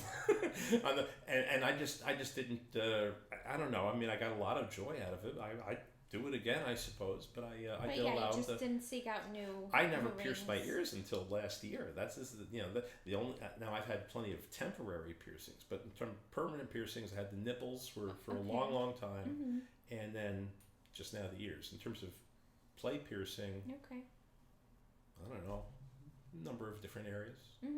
Needles, that's what you're talking about. Needles, yeah. All different. And my tolerance really has to do with how the person's doing it. Some of it has to do with the enjoyment they're receiving. The enjoyment, but also technique. Somebody could do things in a way that could be not so good. But I've been fortunate that I've chosen partners wisely for the most part when I do more extreme things. Yes. So, although sometimes I've allowed my mind to. Here's another one. Did anything bad ever happen to me? Actually, I can't even believe I didn't mention this. But there's one person I would say who really took advantage of me in a relationship wise. And when I first saw this person, this was back in the days of Collar Me. So we are sort of morphing back to your other question about how people find each other. That was one of the earlier websites. I think it's called Collar Space. Yeah, I've seen it. I've looked at it occasionally. I haven't had an ad. It's not that great of a site. But continue. So so this person was a professional working in Logan Square area, but was looking for a personal person, and I think she wanted to have somebody come and see her for the first time, in a session kind of a thing. And so we were in that, and me a little bit. I'm like, well, what do you want to do? And she wanted to sound, put a sound down my penis, and you had never had that done before. I had it done once before. It wasn't necessarily my thing. Okay. But, the person who had done it before knew all about setting up a sterile field and making sure, and I just didn't, I didn't feel it. Hey, I loved the fact that she really wanted to do it was actually more than enough for me. But it was a little bit risky, nothing bad happened from the sounding, but the relationship that developed, we did wind up getting involved with each other. She was involved in feminizing me on an extreme basis, which was great on many levels. But I allowed a few things, personal, professional, to cross. For many years, I was in property management, and I managed a lot of different buildings for some big companies. And I helped this person not only get the apartment, because they wouldn't have qualified on their own. I co-signed, and I was also one of the people who was involved in rehabbing the apartments and fixing them up. And so I had the crews of people doing everything. And so the company would just do a rehab on an apartment to a certain level. But since she was going to be a person, this was a building like one block from where I was living, and we were going to be seeing each other all the time. And I went out to Tile Outlet, and I bought like marble and stuff that, I spent personally, not had the company to do anything bad, but I probably went in for about $1,000 more on the rehab than I should have. And there were a number of other ways that through our relationship, she really took advantage of me and did not come through. I guess it was sort of like when you say, what is it that you're looking for? And I wasn't living with her, but we had talked about it, and we had talked about those kind of situations, but it never really came to fruition. And really all it was her sucking as much out of me as she could. So that, and she sucked about $3,500 worth out of me in a reasonably short period of time, just in the course of things, and then left in a way that was completely ridiculous and did something that could have embarrassed me with my job. Sure. But again, nothing bad happened, but I allowed myself to be taken advantage of in a relationship. I don't know why. So it was Collar Me. Yeah, so back to partners. So where you're finding them. So we've done the P.O. boxes. I haven't had a partner in the last couple of years. Since I got divorced and come out as trans, I really haven't had a steady person. I've been so all my story or all my answers for you are going to be my history from. Well, yeah, that's what I wanted to go from oldest to current. Sure. So we've gone through the P.O. boxes, we've gone through the newspapers, then the online stuff, the Collar. Well, not quite. So if you want, we're missing a space there in a chronological order. So back when I was helping Hans run the Leather Rose, he also ran BBSs. Okay. And he had there were different kink-oriented bulletin board service, people would dial in, and there would be chat rooms and that kind of thing set up. So that would be a way. And then also through the fact that I helped Hans at the Leather Rose, I met a lot of people just coming into the club. But there was the BBSs. I had a little handle, so there would be some rooms that you would be in, and then before the collar me things, there was the old it was AOL Messenger and Yahoo Messenger and the different chat rooms, and you could actually meet people that way. Okay. And then you'd have to agree to where you're going to meet up, and ultimately with things like FetLife, you begin the munch is really what's been a big kind of a thing, and developing community and meeting people through community. Do you run any of those? Yes, this has been a big thing for me for a really long time. I've always done this kind of thing, and back when I was just living in Chicago, I wasn't really the organizer of any specific one, but when in 2010, early 2010, I moved out to the far northwest to here, just the last town in Illinois before you're heading out on Route 12, going up toward Lake Geneva. I lived in Richmond, and I created a munch group. I called it the Lake McHenry Kenosha Walworth Munch, and ultimately it's changed its name to the Chain of Lakes Munch Group. So I started that one, and they have hundreds of members, and we used to do 3 different meetings in a month. We would do a Tuesday one, we would do a Sunday afternoon one, and we do a Saturday night one. And that Saturday night one and the Sunday one are actually still being done today. Okay. I've started a few other groups when I've moved in different places. I've currently there's a group that I kind of helped get going in Oak Park area, and it's the OPM group, and we meet once a month. And what's really wonderful is people can have all this online cyber interaction, but really, you need to get out from behind the screen and meet people to have a fulfilled life. Yes. And these kinds of things bridge the gap. It's a very easy thing for somebody. I mean, people are typically frightened as hell the first time they walk in because they have no idea what they're walking into. Even though they're just walking into a bar or a restaurant, they have all kinds of things built up in their head, and it's a scary experience. And I have enjoyed helping make it a lot less intimidating for a lot of people. There's a lot of people over the years that have told me that you're the first person I ever met in this community, and that's been very satisfying. I've had dozens and dozens of people tell me that. So that's been fun. What about speaking engagements? Do you do anything like that? If anybody asked me to, I would. At one point, the current, there was the Leather Rose and the LRA, and all their history of spaces and places. And at one time, they were trying to go into their history a little bit, and so they reached out to some of the people that were there at the beginning, and I was there one, just giving my perspective on it for 10 minutes, along with a few other people. But if I don't know, I've never really sought out any of that kind of thing. But I guess I have a few stories to tell. I don't know if they're. And then, what about like FetLife? Have you met partners off of FetLife? I have. Okay. I mean, it's not designed to be that kind of a thing. Yeah, it's like a face. Yeah, it's like a kinky Facebook. Yeah. For those that are unfamiliar with it, and I mean, there's I just met somebody very, very recently who contacted me, and I think they'll watch this podcast, and so they'll know that I'm talking about them right now. They like to be called my pet. And they I mean, this person contacted me, and they were in, I mean, you can see where you are. I've done a lot of traveling this year. I've in a job changing process, and I left the thing that I was in at the end of last year, and this first half of 2019, I've actually had been thinking of moving to the Southeast. I've got some relatives that are getting a little older, and I was thinking I might possibly go down there. So I made a bunch of round trips down there. Now, I've lost my train of thought. Please it's okay. Steer me back, Malicious Melissa. No problem. It's fine. So we were talking about originally partners and how you found the partners. Right. And then we kind of went off, but we never circled back to that. So if you want to circle back to that. Yeah. So you said you haven't had a partner lately, but I guess you just had one. Oh yeah, we're talking about the meeting through FetLife, right? So was that your latest one?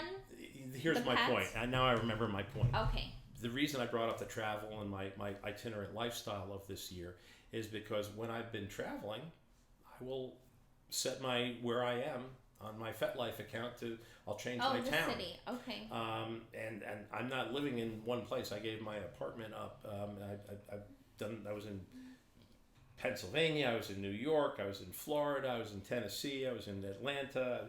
So if I'm in different places, I'll say that that's where I am. And not that I'm living there. I usually had something in my profile description that would say, hey, I'm visiting here at this time. And so I've met all kinds of people.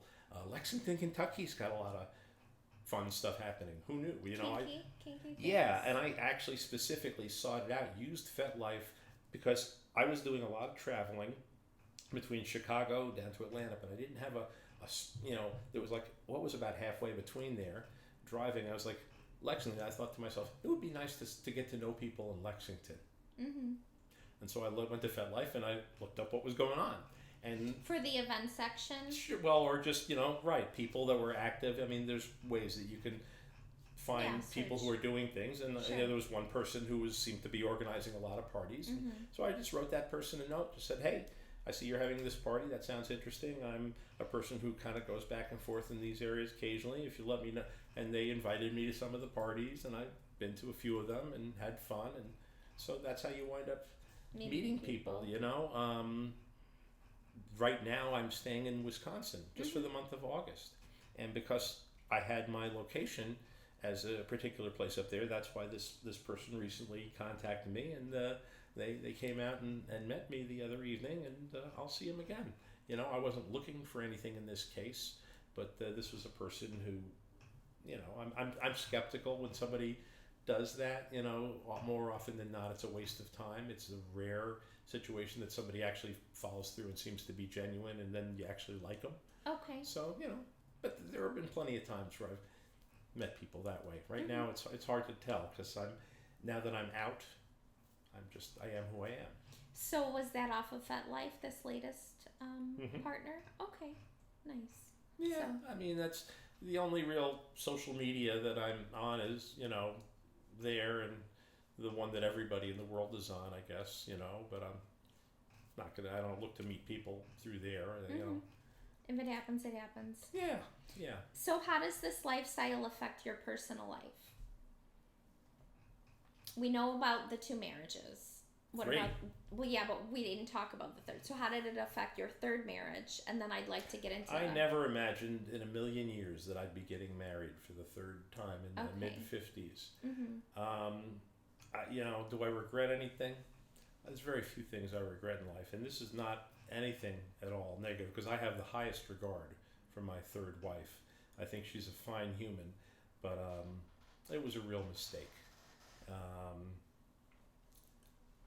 I don't know. You asked me a question that brought me into this. I was wondering if the kink affected how does it affect my marriage? Yeah. Yeah, I mean, that was not, I wasn't seeking out, I mean, we had known each other for quite a few years before we decided to start dating, and then there was a whole poly aspect, I guess, that... from the beginning? Well, I'm talking about in this particular, what led to my 3rd marriage. There was a person who I was seeing for a reasonable period of time who was, for better or worse, my girlfriend, steady girlfriend. We went to some different, kinky conventions together, Madtown Kink Fest, ones in Columbus, Ohio, whatever, the different things. But it was a poly relationship in that she was married. Oh. And but the thing was... But she was your girlfriend. Yeah, and it was a really interesting situation because I first met she and her husband about 25 or 28 years ago when I first moved to Chicago. And then they kind of disappeared from the scene for a long time. I think they had a child, raised a child. Then one time I was at a party, and lo and behold, I saw not her, but the husband of the couple, who is a very sort of, you can't help but notice this guy if he's around anywhere. And I was like, oh my God. And I went to say hello to him. And then he turned around and points to me. He's like, oh, and I'm not going to mention names here, and I saw her, my old friend who I had known from over 20 years old, and we started talking. And lo and behold, the relationship that those two had was poly, but they were not really as involved with each other. They were more involved with other people. And so she and I became... Like primaries? Primaries, without a doubt. But hey, she's married, and where we go to things, and there's no jealousy. It was perfectly okay to have other dalliances here and there, involve each other or not or whatever. I mean, it was a very fun thing. So then the woman who became my third wife, without getting into a lot of the detail, let's just say that she had somebody she was involved with for a long time, and then that person very tragically, passed, and then was a period of time where she hadn't been ready to date, and then there was a time where she was, and so she sort of put the word out there a little bit. And this is a person who I had known 10 years earlier and actually went on a date with at one point, and the thing that they had put out there when they were ready to get going, I responded to, and it led to some nice things. And so as things were developing with the woman who was to become my third wife, the person who was my primary partner, she was fine with me having dalliances. But once things started getting more serious, she was not happy. Okay. Because she looked at me, even though she was married, I was her primary partner. Sure. And I mean, it's just that living together and having that, I thought that might be a nice thing to do. Might be nice to have a situation where I'm actually, with somebody. And that was a potential with this other person. So it was poly for a while, and it was, but after, so, I don't know. I would just say we didn't have very good communication. And with what? With the wife? Yeah, I mean, not with the other partner. Yeah, it had nothing to do, I don't think, with kink or anything like that. Okay. But it's just a regret, and just in terms of me, I've had situations previously where in a poly world there were 3 different people I would be seeing simultaneously for an extended period, for about a good 1.5 to 2.5 years, where everybody knew about everybody and everybody fulfilled a different role. One person was a spanko bottom, and I would be able to get that side of me out. Another person was the person I lived with. Another person was the person that I was more submissive with. So. But were they DS relationships or also romantic relationships? None of them were really DS. We were all free. We did things that, topping and bottoming without a doubt. But no, nobody had any. Although the person that I lived with was like the notion of utilizing it sometimes for self-improvement, but it wasn't with me. She had an online dom in Australia that was 20 years younger than her, that she had this long relationship with, and when she had problems with something, she would need to be corrected of a behavior she wanted to break. He would have her kneeling on rice or doing things. But she never got me involved. There was another partner where who was always having a hard time getting to work on time, and actually it was this partner also, and I came up with some good things. I was like, okay, if you want, I'll help you with that problem. And then we would have check-ins, like there would be like, okay, you need to be on the road at 6:45 if you're going to be where you are, and if they weren't, there would be consequences. I would cane them or do something with it. So I mean, I don't know. We're all over the place on our Well, dialogue. that's good. Like with the different roles that you're playing, like that's telling me, true, that you like to control as well. That's part of it.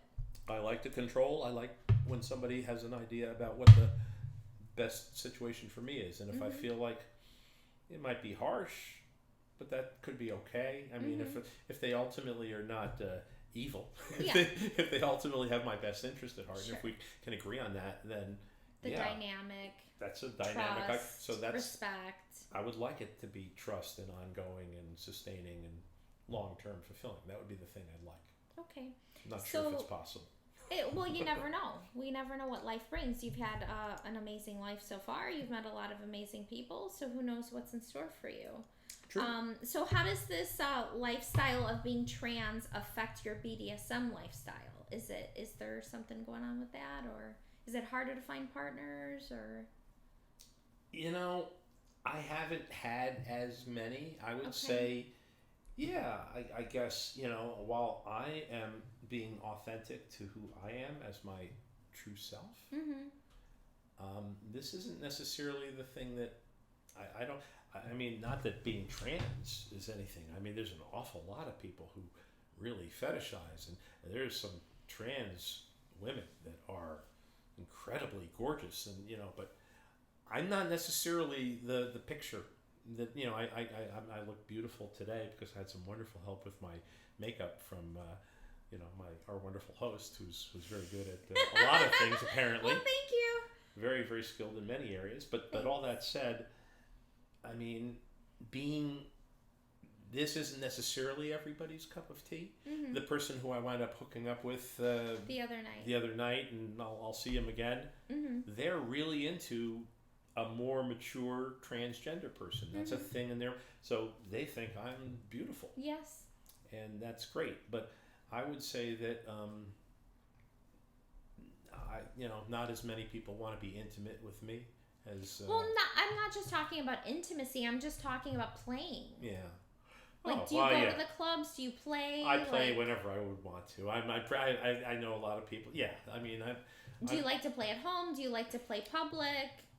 Yeah, on Tuesday I'm going to go and serve somebody, and perhaps there'll be some play or not, whatever. I like to. Sure. But that she will certainly whip me or this or that. I mean, I don't know. It'll be up to her. Mm-hmm. But I like it when it's not necessarily up to me. Mm-hmm. Yeah, I mean, if I'm a little jaded because I've been there and done that in clubs and around the world and around the country. Jaded how? With going to public events? I mean, I don't know. I don't want to say that I'm bored. I'm not bored. I still have plenty of a libido. I mean, I get excited, but I see the same old thing, and I see the same old personalities in the community and different things. And I mean, I don't know. To answer your question, just from a play perspective, I can find play when I want it. It isn't necessarily exactly what I want. That's not what you're looking for. But so is that why you're not really interested in going to the BDSM clubs, or are you interested in going to the BDSM I go, I go semi-regularly, and I'll continue to. And which clubs do you frequent? I have been to most of them, I guess. I'm not a member currently of any of them, but okay. I've been some you don't even need membership. The only one I didn't, I only went to once because I had a personal issue with the person. And I'm pretty sure it was the club that you used to like to go. Well, I've gone to a lot of clubs that I really liked. The guy who was the main, the Howie guy. That guy was. Wait, I don't know which club. Sins. I love Sins. Oh, sure. And from what I've heard, that was my favorite. Melissa, oh my God!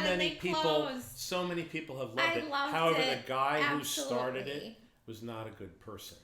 And I had a problem, so I never went to his I never met him. And I've heard a lot of bad stories about him, but he was out of it by the time I got involved with them. Apparently it was a nice club for a lot of people, but I never went there. But I went to the other ones.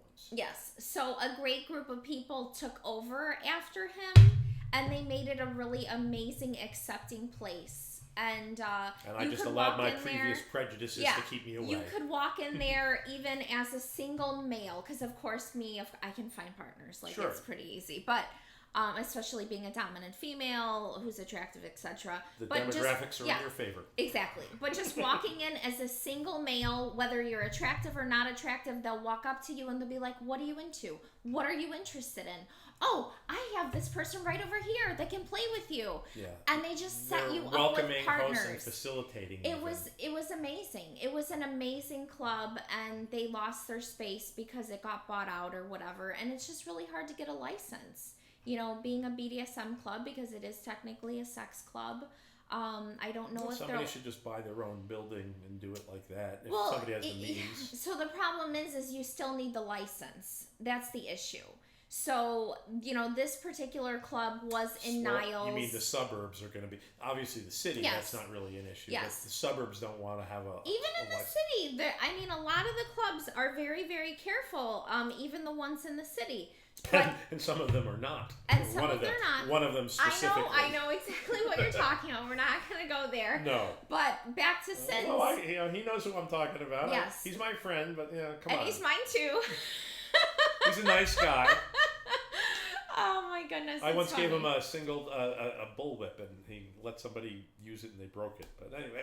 Oh, that's that I've had so many toys that I've lent it and gotten broken. Like but that was a bullwhip that was gifted to me by a special slave one. Was by a submissive of mine. Yeah. So anything that you have any kind of sentimental value with, don't let anyone use it because it may get broken. Actually, I was not really the person to do it, and he was so into throwing that bullwhip. That was a big thing of his. The owner? Yes, the owner. Okay. And then it was at the very first tryst, and I saw him. He was camped out not too terribly far from where I was. The first one that I was at, I should say, not the very first tryst, but the first one that I was at was up in Wisconsin. Yeah. And I had this big bullwhip, and it was I thought it was a beautiful one, but I didn't really know what the hell I was doing with it. It wasn't really my thing. And I saw him doing it. There's a technique to it. And I gifted it to him. I said, you should have this because this is and he was really grateful. Okay. And it was a sentimental little thing, but I was happy to give it to him, and I was just disappointed that it wound up ultimately. Sure. But he can be an incredibly nice guy, but he runs an unsafe place in that he doesn't really pay any attention to we are not going to tell what place that nobody is.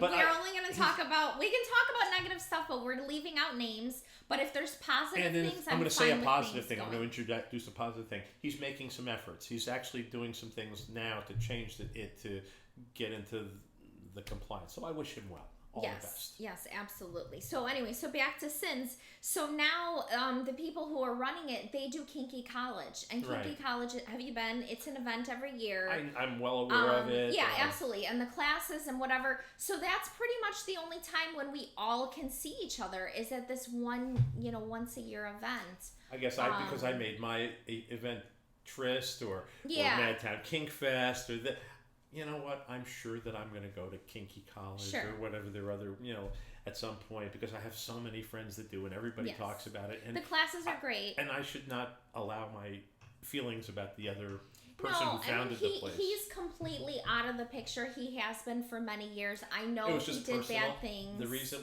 I personally suffered from him. So, okay. I know he outed some people, that guy, and there was some financial issues. I didn't personally suffer, but I was present when the police came in a club that he called the police on another club. Yeah. It was competitive. Okay. I did not know that story. And I was there. I did not know that story. I was the person who... Is that competitive club still around? Or were they not? No, this was... Well... This was the Leather Rose while they were still at the original Cornelia and Ravenswood before they moved to Fullerton. Okay. They didn't have the right kind of license. My second wife, who was also helping Hans run the club, actually had him go down to the city hall and get a license, but he didn't get the right public place of amusement license. Mm-hmm. And this particular person was starting up. He didn't have the Sins Center, but he started up something called Leather Sins, and he invited me to be a charter member, but I never liked him from when he was coming into the Rose, and he called the cops on that original place. So because of that, I was like, I just said to myself, I'm never darkening his door, even though it's not his door anymore. A lot of good people go. I mean, I'll go. It's gone. It's gone. The club is closed. No, the club is closed, but yes, you can do the Kinky College, and it's ran by an amazing couple. And there's other good... I mean, I think that the current LRA is nice. Obviously, GD2, I think, is the nicest club in the city in terms of... Yeah, aesthetically, it's beautiful there. Sure. Absolutely. Got to climb some steps. It is. Everybody talks about those steps, and that's true. That's fine. No, aesthetically, GD2 is beautiful. I think it is very safe. I think they're very strict there. But if that's what you're looking for, you want anonymity, you want to keep it safe. That's the place to go. If you want to know who full credit for as good of what GD2 is and what it's become, and even though they're not currently running it, they're still an advisory person to this day. It's a woman named Mistress Carol. Okay. Who I don't know her. Who was the original GD was a person who was the owner, and then there was in Mistress Carol's era. And now there's let's not say that. Oh, no, names, right? But the two co-owners now, they're really running things well. They are. And they've got a. They are very, like you say, all those strict rules. I mean, that was the person who I was giving credit to. she set up. She paid attention to all the things that the city would want, which is why they're able. Is it because of Galleria Domain 1? Because you've heard that one got shut down. Right, that and one, so, but that's. Did she run that one? No. Oh, she did not. I won't mention names, but that was a different person. That was a different, nice person. Okay. But then this was the second group that came in that started GD2 with the space that is where current. their current yes. one. Okay. And they really, I think, did a wonderful service for the community. I think they created something that was way better than what was, and I think that what they do today is with the different kind of education and the kind of community things. The classes, and some of the classes are open. You don't and even Chicago need to be is a very member. lucky place because we have a lot of different places and options. We are so fortunate as a community, but that's one of the reasons I think that they're so good. Yeah, I did want to talk about the different clubs and your experience with the clubs. Sure. So like with GD2, I feel like it's a great place if you have a play partner. Whether it's romantic or not, or a DS relationship or whatever it is, if you have a play partner, that's an amazing place to go. But they do the monthly newcomer socials. Yeah, and you can find. If you don't have a partner, But you and I are chatty. Right. But not everybody's chatty. Some people go there and they're going to be afraid to talk, and absolutely. It's not. So those people should go to a munch and find a partner, or write to people and find a partner. It's not that easy for everyone. We right. can't expect everyone to be able to do things like that. I'm chatty. I consider myself, an introverted extrovert. I can do both, depending on my mood and such. But I do think that's a really great place if you have a partner. I think it is a little bit harder to find a partner there. They do have the bar, which I love, and you can go and just kind of sit at the bar, no alcohol, of course, and sit at the bar and chat and find partners possibly that way. And then, if you know somebody, you're just going to end up meeting a bunch of people. So I think that's great. What about LRA? It's funny because when you were saying all that, it's realizing what I'm missing out on that other club, Sins, that's closed. Okay. Because it sounds like they did a great job of helping single people. Because you were describing, absolutely. Melissa, was frankly the experience everywhere. People go to a club without a partner. It's hard to meet people. If that's what you're doing, if you're going there to meet people, this is the wrong place to try to meet people. Not that you wouldn't or couldn't. You maybe it's and you harder. could. It is but harder. It's much better to meet people in a conversational situation. And there are so many of those kind of situations for people to avail themselves of. People are a lot better off from this perspective. People have positive affirmation that they can meet other people and say, I guess I'm not really that weird for liking this kind of stuff. Oh, no, because you get to see like-minded people. So with all that said, I think it's easier it's a little less intimidating maybe. That's my imagining of it. But, I'm on the backside of it now. I'm, my late 50s. I mean, like at GD2, I go. Not now running I'm around going. like I used to. I'm pretty much going every Saturday night, and you see people who are coming in who you haven't seen before, who are newcomers, and they're by themselves and they're kind of standing around. I'm the type of person to be like, "Hi, I'm Melissa. Like, come see what I'm doing," and then they can go meet all my friends. But not everybody's going to be able to do that. You are a wonderful gift for that club to have that attitude, because so many people don't want to put themselves out that way. Or they like private scenes. That's another thing. That place has a lot of very private scenes. There's some little nooks and crannies. Yes, nooks and crannies, exactly. Yeah. So when people are new and navigating it, it can be a little intimidating. Yes. So when somebody like you comes up and sees somebody kind of lurking around, oh, hi, how you doing? That just helps improve the atmosphere there. Yes, absolutely. The Tryst event at one point when my third ex and I, she was on the staff there for many years, and we were at the greeters. That was what we used to do. Okay. When people were coming in and registering, we would be, actively saying, hi, how you doing? If you know anybody, what do you like? Trying to set it up. Help let people know that you're somebody, because it can feel very cliquey to people. So we were Tryst felt cliquey, possibly. Everything can feel that way. Sure. So you have to be proactive. Sins what you're talking did about not is feel Sins. cliquey at all. It sounds like the not Sins people, maybe they were just lucky, or maybe they were proactive in greeting people. So a lot of them were just lifers, like you. They were lifers. They were older. They've seen it all, and they're accepting. And I think that was one of the reasons why was they were.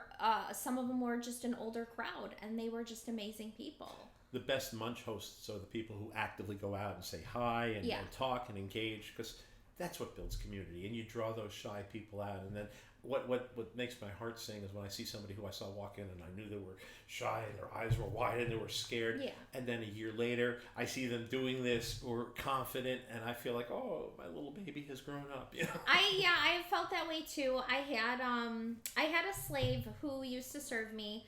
And wanted to get into the kink community, so we did some service, we did some sessions together. I started taking him to some of the clubs, introducing him to people, and then now he's in 2 poly relationships with 2 non-binary people, and now he's like, he has his wings and he's gone off on his own, and it was a beautiful thing that like I was able to introduce him into the community. And if I ever need him, he's there. But I mean, I have a lot of partners. But clearly, you get off on a lot of things. It's not just the hedonistic things. You absolutely seem to really like seeing people blossom and become their best. That's probably why you're good at this, because you help draw people out, and that seems to be a thing for you. Yeah, it's definitely something that I really enjoy. So. And just the meeting of the new people and things like that. So, back to our questions. We discussed about the partners, and so now I was wondering, like, how does it affect your trans life? I mean, is it I like, live are my you life fully open? Well, I mean, anybody who I meet there won't be secrets anymore. That's so you are completely open about your trans life as well as your BDSM life, because I know you have 2 profiles. Yeah, that's true. Little newsflash there. I have a more. I probably started the second, more secret one that was a little bit more serious about wanting kind of a more of a slavery kind of a thing, or more of a deep DS. Yeah, focus, I don't know which one is the secret one. Okay, well, it doesn't matter. Yeah. But I have I'm trying to not have any more double lives. Okay. I'm trying to be fully open. Now, not everybody wants to hear everything about you, so I obviously know when to have discretion and when you bring things up and when you don't. But there's no topic that's off the table. And, I mean, when I first came out as trans, I had been dipping my toe in the water, and then that was it. It was 24/7, 365. But then there was a period in time where after I had left the job and I was traveling and I was doing road trips and I was going back and forth through the American South. And I was the first time that I was going to be driving down to Florida, and I was very nervous, and so I actually did it in drag, if you will, as a boy, because I was worried about what it might be like to be some transgender person and pumping gas and making Georgia and have some redneck kind of give me a hard time. So after having lived my life 24/7, 365 on this several week period, I was sort of back and forth. I was a girl, I was a boy, and it's also included. But it was more for safety reasons. Yeah, and but then it was confusing because I was at the end of the day, I just decided, fuck it. Okay. No matter where you travel in the country, you're just going to be Tammi. You are Tammi. This is me. You're people. Tammi. And in fact, to that end, I mean, I've been very lucky. Not everybody is as open or welcoming, but I mean, most people are doing a pretty good job. There's only one person who was close to me who doesn't seem to accept this. Okay. And but they asked me a week or so ago to show up at a funeral as my old self. Oh, okay. And you said I said absolutely not. Yeah. This is me, and if you don't accept that, then that's your loss. And I went to the funeral. As me, with these pearls. I had a big floppy, hat to protect myself from the sun. And what was the reaction of this person? Well, I didn't interact with them. I told them. You didn't? I was there. I said, you can come and talk to me if you want. They didn't come and talk to me. Oh, okay. They spoke at the thing, and they didn't look in my eyes. Oh, that's sad. Yeah, I mean, now subsequent to that, I had a few other people have reached out to me from that community, the daughters of the man who passed, and one of his ex-wives who saw me on Facebook, and it was like weird because she's like, do we know each other? Because as it turns out, she was the ex-wife of my musical partner in a group, but she also was from my hometown in New York. Okay. So she saw that on Facebook. It's like, do we know each other? And it turned out we didn't. And so she friended me on Facebook, and we were talking. And actually, this was a week ago, and I thought I was going to meet her. I didn't wind up talking to her at the event. This is not about the pot. She just died the other day. I just became her Facebook friend, and her family just posted yesterday. Terrible. This is not about our podcast. It's okay. It's life. Yeah. It's all life. But but you were asking about trans stuff and how that impacts me. Yeah. So here's people who, I mean, when I first came out as trans, last July, I was going to go back east to my 40th high school reunion, or am I going to go to this wedding, this family wedding in Minnesota? Oh, they were at the same time. They were at the same time. And I thought to myself, well, I didn't know if I was quite ready to go back and face all my old high school people as Tammi. Sure. Because I was only a couple of months into it. I mean, it's been about a year? It's been over a year. It's been less than 2 years. Okay. And now, I mean, I'm certainly, this is me, and this is how I am, and if you don't like it, that would be your problem. So yeah, I mean, if somebody's going to be an intimate partner of mine, I'm not going to keep secret the fact that I'm kinky or this or that. Those are going to be the reasons why we're probably talking to each other. Yeah. So back to the clubs. Is there any other clubs that you really like? Around the world or in Chicago? No, like in Chicago. I don't know. I mean, I think we've talked about. Well, because you've been to quite a few. Well, yeah. We had talked about some before the podcast, and you had mentioned a few things. Yeah, I mean, there are ones that aren't around. I mean, like, what do we have currently? Are there 3 active ones? Are there more? I mean, I don't. I can't. There's LRA. Right. Well, that's a perfectly great place. Yeah. So, like with LRA, they have like some good classes and stuff. They do. They're focused on community. I'm not, Yeah. I mean, to me, I mean that when I look at the 2 clubs, I personally favor GD but I think for they're both nice. Purposes. Yeah, of course, because GD they put so much money into it. There's fine people in both places, but absolutely. I really think a lot of the forethought that I think a real undersung person in the community who needs to be lauded and thanked a lot is this Mistress Carol. I think she really did a lot of great things, and she set the framework up for the current owners of that club to continue running it in a really good way. Okay. And I think the LRA people do a fantastic job too, but I just think they're not quite at that level. If that makes sense, beyond the aesthetics. I'm not talking about aesthetics. I'm not talking about aesthetics. I'm talking about just how they've set a dynamic up. Sure. Yeah. That makes sense. Okay. And then what about like the studio? Are you? Well, I'm certainly well acquainted with it. I've known the proprietor of it for many years. In fact, when they moved their location from the Boys Town area to that one, I helped them hang a lot of the pictures on the walls and things like that. If you go into the little room where people hang their closets, where a lot of the cross-dressing stuff is and all, there's some carpet tiles on the floor in there. They came from some excess from a project that I had done. That's cool. So yeah, I mean that I don't call that a club because that's somebody's space and people hold parties at it. And it's available, and I think it would be uncomfortable if you have more than 50 people in it. Yeah, because of the size. That said, I think that's a fantastic place, and I think the world of the woman who owns and runs it. Mm-hmm.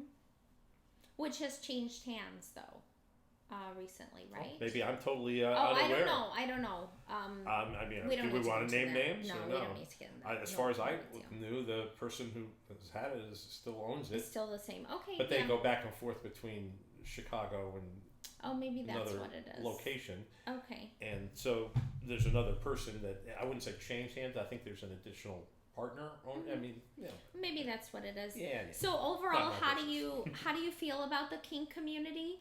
All right, you said you're jaded. But you're still interested. There's a lot of fine people, and there are some real blowhards, and some people I don't admire as much. But we'll keep positive. I mean, it's like any community, really. It is. I've heard that from other people there who are have been people, on the podcast. What I don't tend to like is when people appear out of nowhere and make themselves out to be the world's expert of everything. I don't know. I'm not going to get it, I don't really see What are you asking me what I think about the community? So it's like, this is where my brain is going. And it can go wherever. I'm just your honest I think opinion. that the best organizers of things tend to be submissives and not dominants. Okay. I think they're more service oriented, more community, more I want to do. I think when somebody organizes an event, when they make it like their own little cult of personality, it's just about them or whatever. And it's very ego focused. I think I think that people tend to. I'm not speaking about anybody in particular, but I mean, some people look at it as their own little way that they find new partners or this or that. It's a little cult of.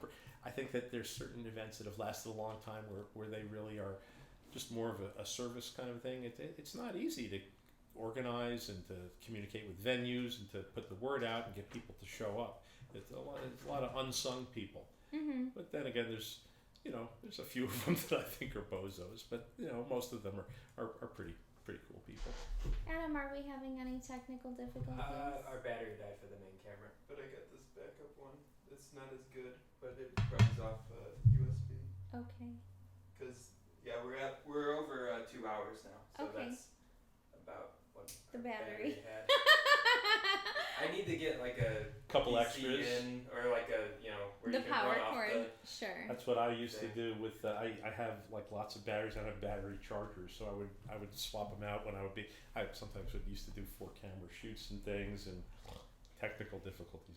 Do you want us to move it all? It doesn't matter. It's fine. I mean, we haven't done this in close to a year, so I'm not worried about that, but just like with the microphone, if I move closer to Tammi, is that going to be weird with the microphone? It's fine. It doesn't matter. Okay. This camera's not that great. It's like lower res, so we're just making do. Okay, sounds good. Hi, everybody. Hi. So, what do you think are the misconceptions of like BDSM? By the general public? Yes. People who sort of look at it and, well, I think that, and these have been mitigated a little bit, but our culture is a bit of a prudish one. We are a culture that is way too approving of violence generally and not approving of sex. And people make a lot of assumptions about BDSM. They think that there's abuse going on.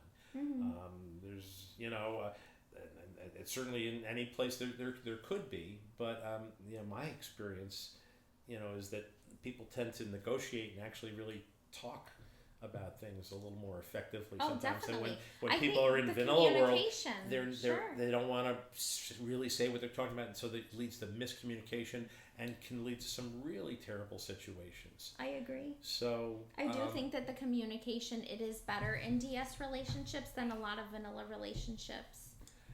A person who, if you look on my Fet page, and it'll say in service to, there's a person who's a very good, wonderful friend of mine, and she is a woman I can't say enough amazing, wonderful, great stuff about.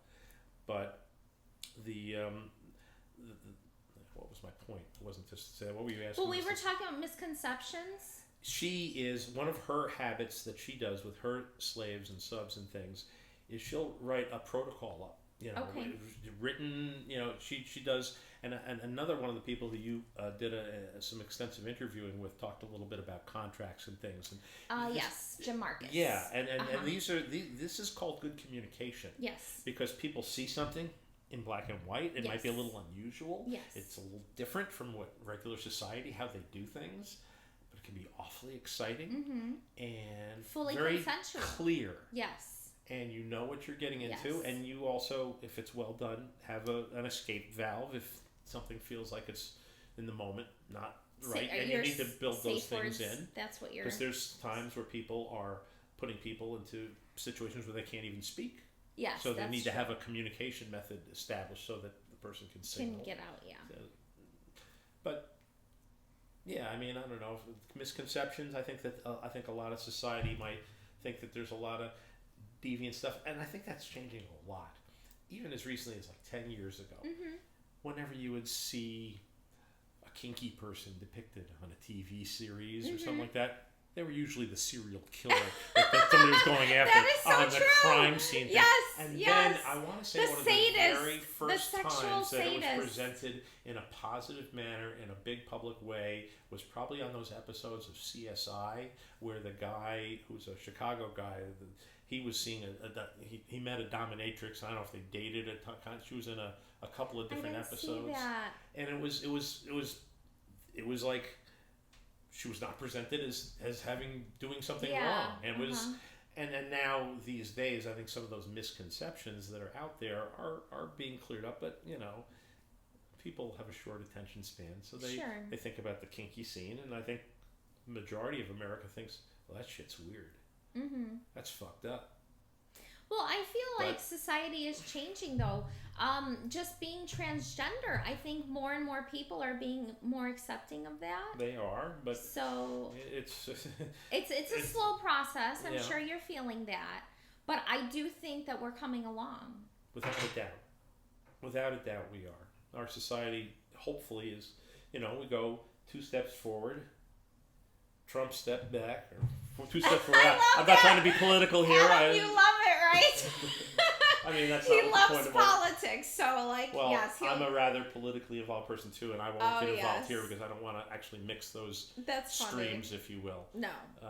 But we can talk later. But you know, but this is about trans and society. Yes. I mean, how can I avoid the topic? I mean, it's what's happening. You know, we have one administration that steps are happening and people are celebrated and welcomed or tolerated or at least accepted, and then now it's like, oh, I wasn't lining up to serve in the military at this time. It's like, oh, you can't serve in the military.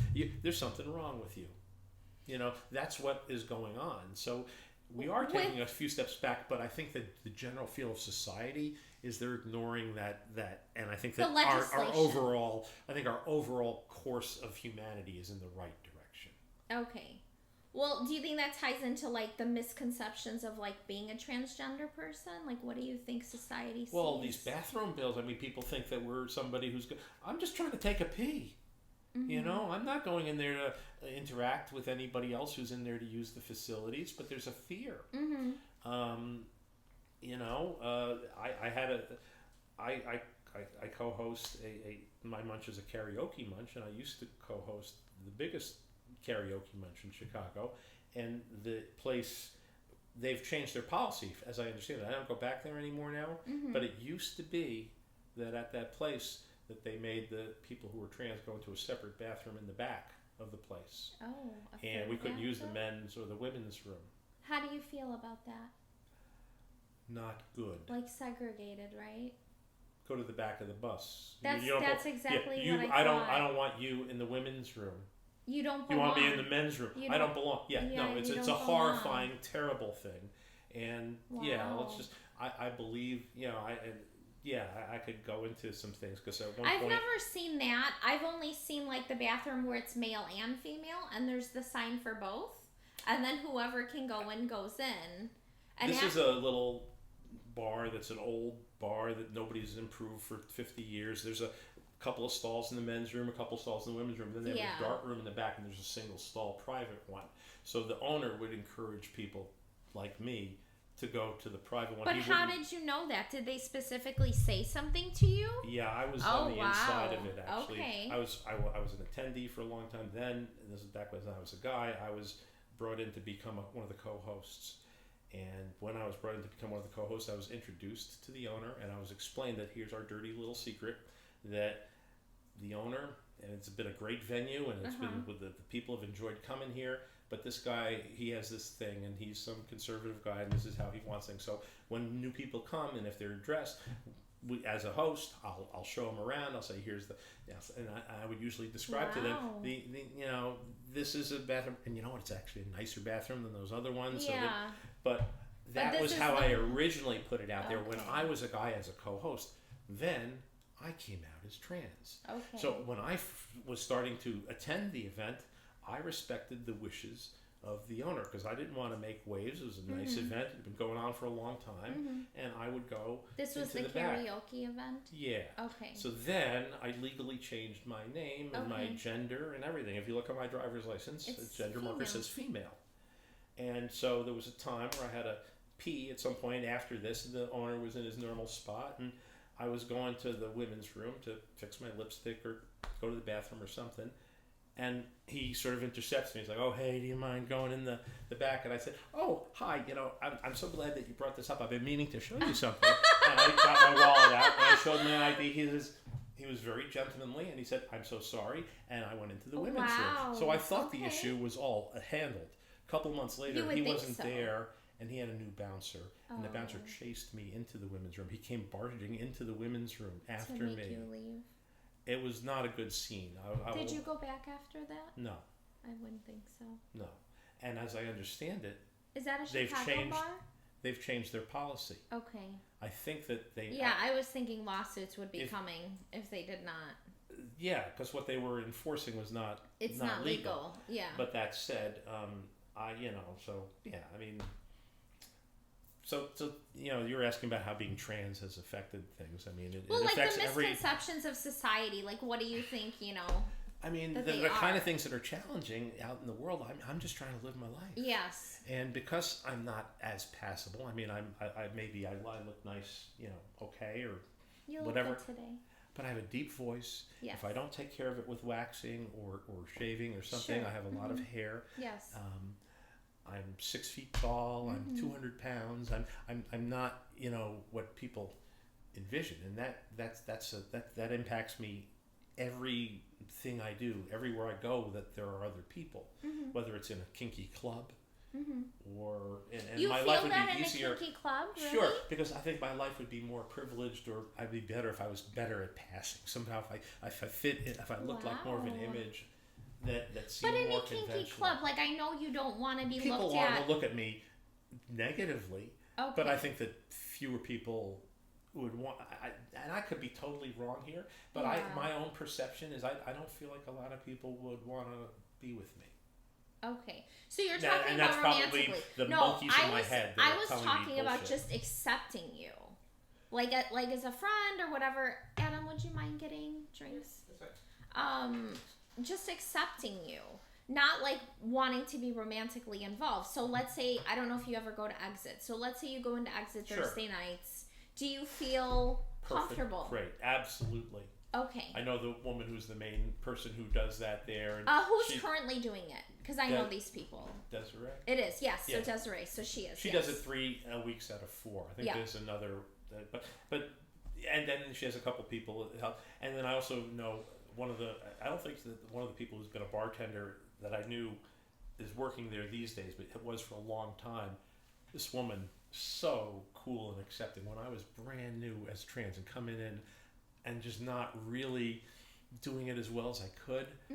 And this is a ridiculously attractive woman who typically wouldn't. She was working behind the bar. She was just saw that I was a genuine person, and she offered so much advice. She was willing to give me a little bit of help, and she was just kind and sweet to me. I have experienced a lot of people being very wonderful, and all I can say is it's really appreciated. Whenever there's people who are different that you see, if you can just sort of treat them like just everybody else and just accept them, meet them where they are without looking weird or whatever, just truly look into the person. Yeah. You'll make that person feel good. Because, I mean, we all want to be liked. We all don't want, but, it's... it's challenging. And I'll, so. No, that totally makes sense. Things are good. I did want to ask you about just, Thank you. like, how it went with your whole transition. So when you were a child, you said that you were dressing up in girls' clothes. Not often. I experimented.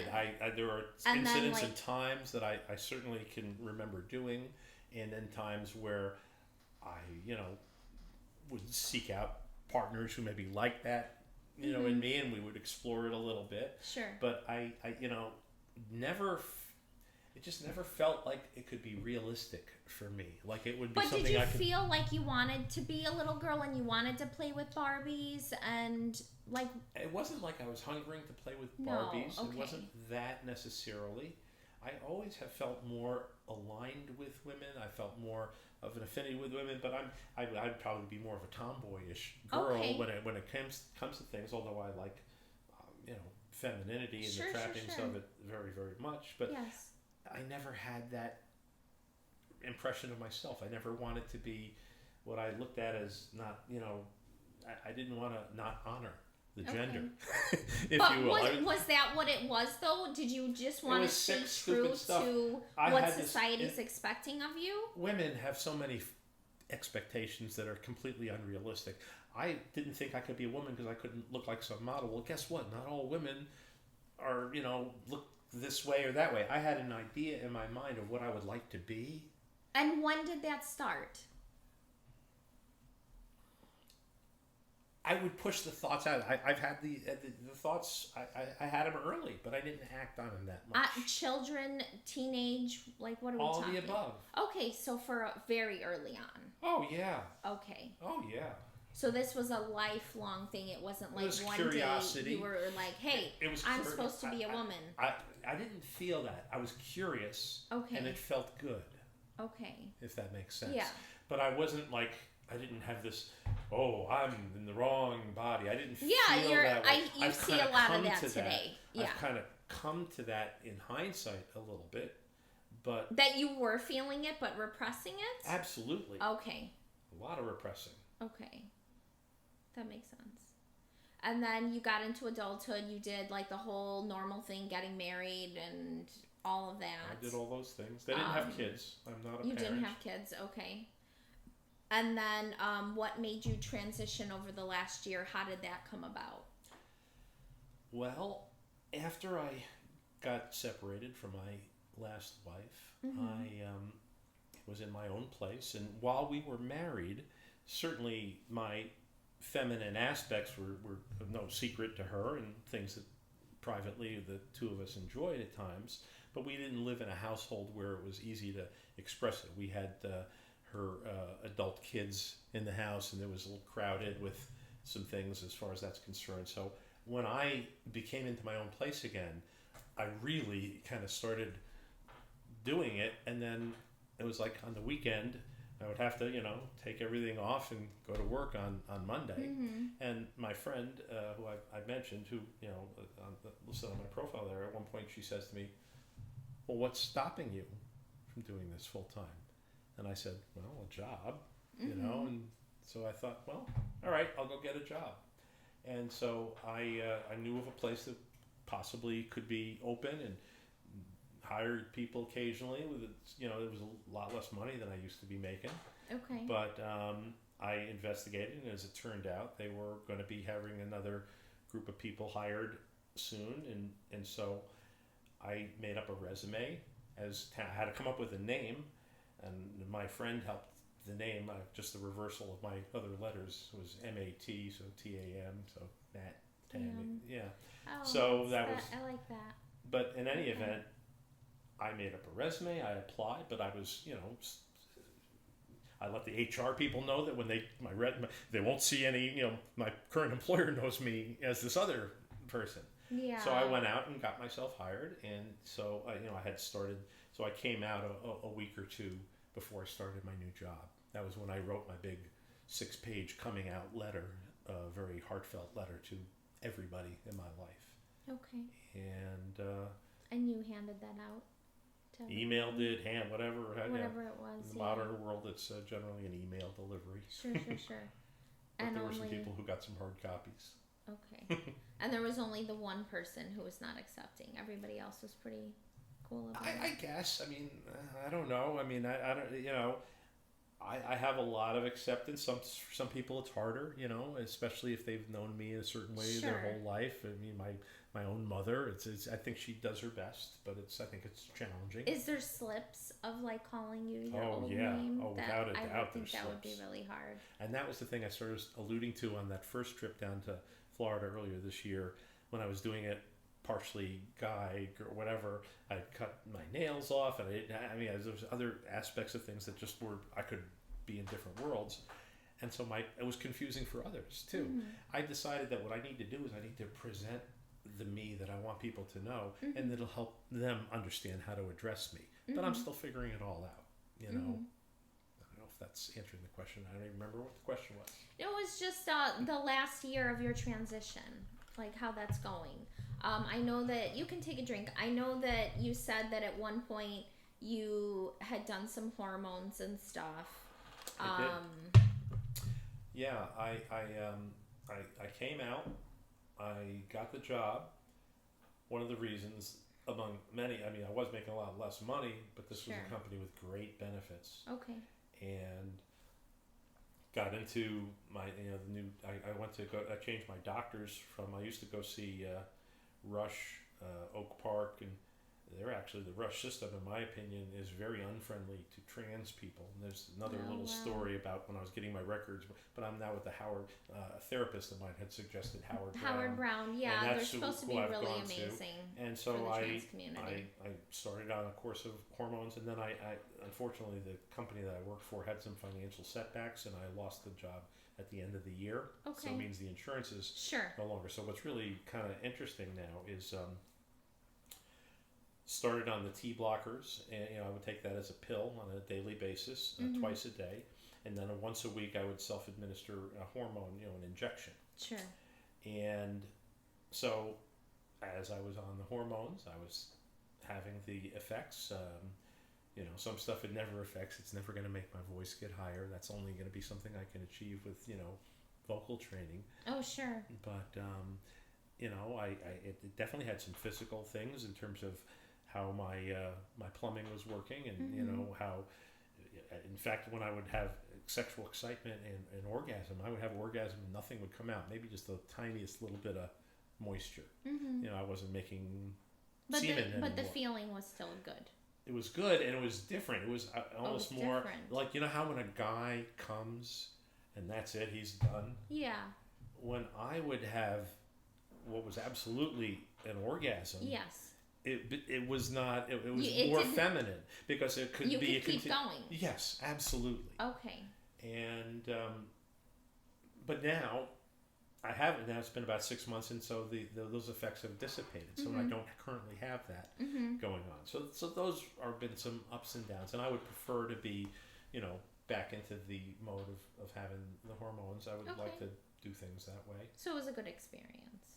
And it will be again in the future. Yeah. Okay. And for now, it's a weird experience because, I live my life as a woman. Sure. But I do actually have, genitalia that works like a guy's. Yes. The testosterone's pumping in and... They use that old, whatever euphemism, a chick with a dick. But, hey, some people like that. And it's me. That's true. And this is who I am at this time, and whatever the situations are.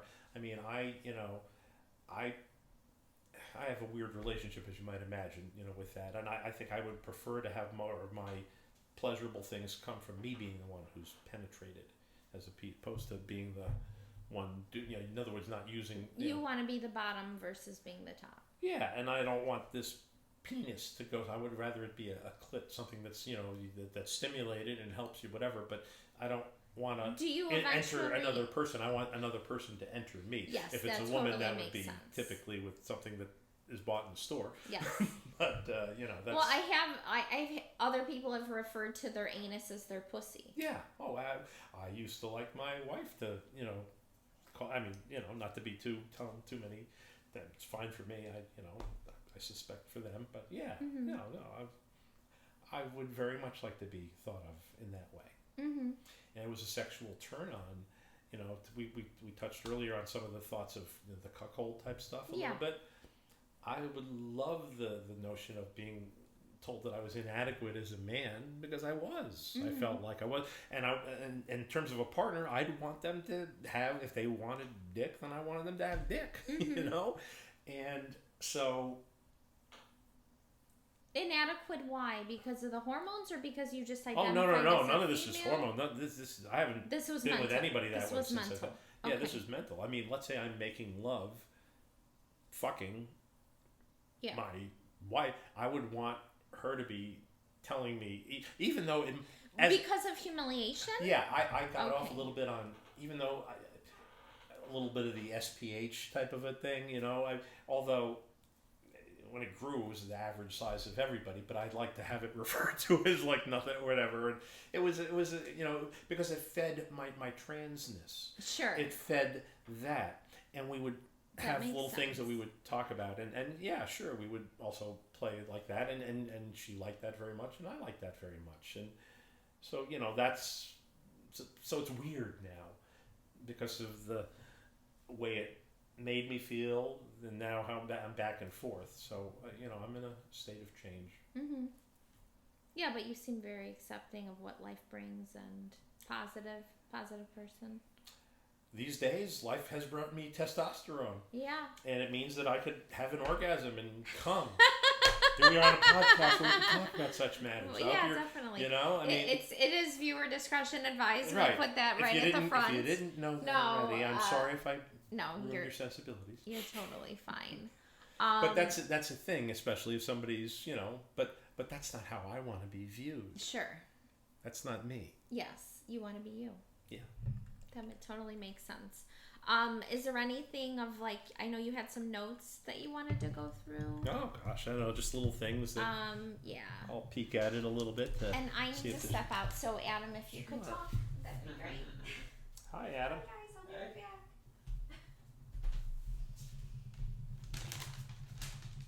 I'm reviewing my notes. I don't know, did you have anything that I said that you thought was interesting, or what you would want me to expand on, Adam? I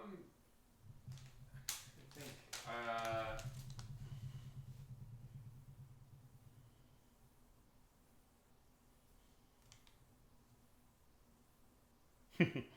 Yeah, I actually do have a few things we can bring up that when if she wants to keep going when we get back. That. So you were saying you started in the lifestyle you were around 16 in the BDSM lifestyle, or was it? Like, well, if you want to call going to a professional dominatrix in the lifestyle, I did that. Yeah. Yeah. Sure. Was that the first time that I actually sought out a person? I mean, you know, people that I was dating at that time, age 15, 16, I didn't have any experiences that I would call in the lifestyle or BDSM. I had thoughts in my mind and scenarios and things that I would try to suggest to people I'd be dating, but I never really was successful in getting it to the fruition of where it was that I was kind of wishing that it would go to, because I could sense their reticence.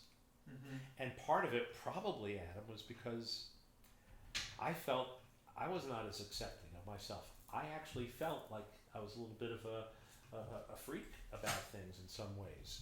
So, you know, I'm sure that came across. I felt guilty about it. You know, hey, you want to do? Hey, you know, if I just presented it as like, hey, this is a fun, great thing we could do. Mm-hmm. But it was a little hard to do that in 1977 or something like that. You know.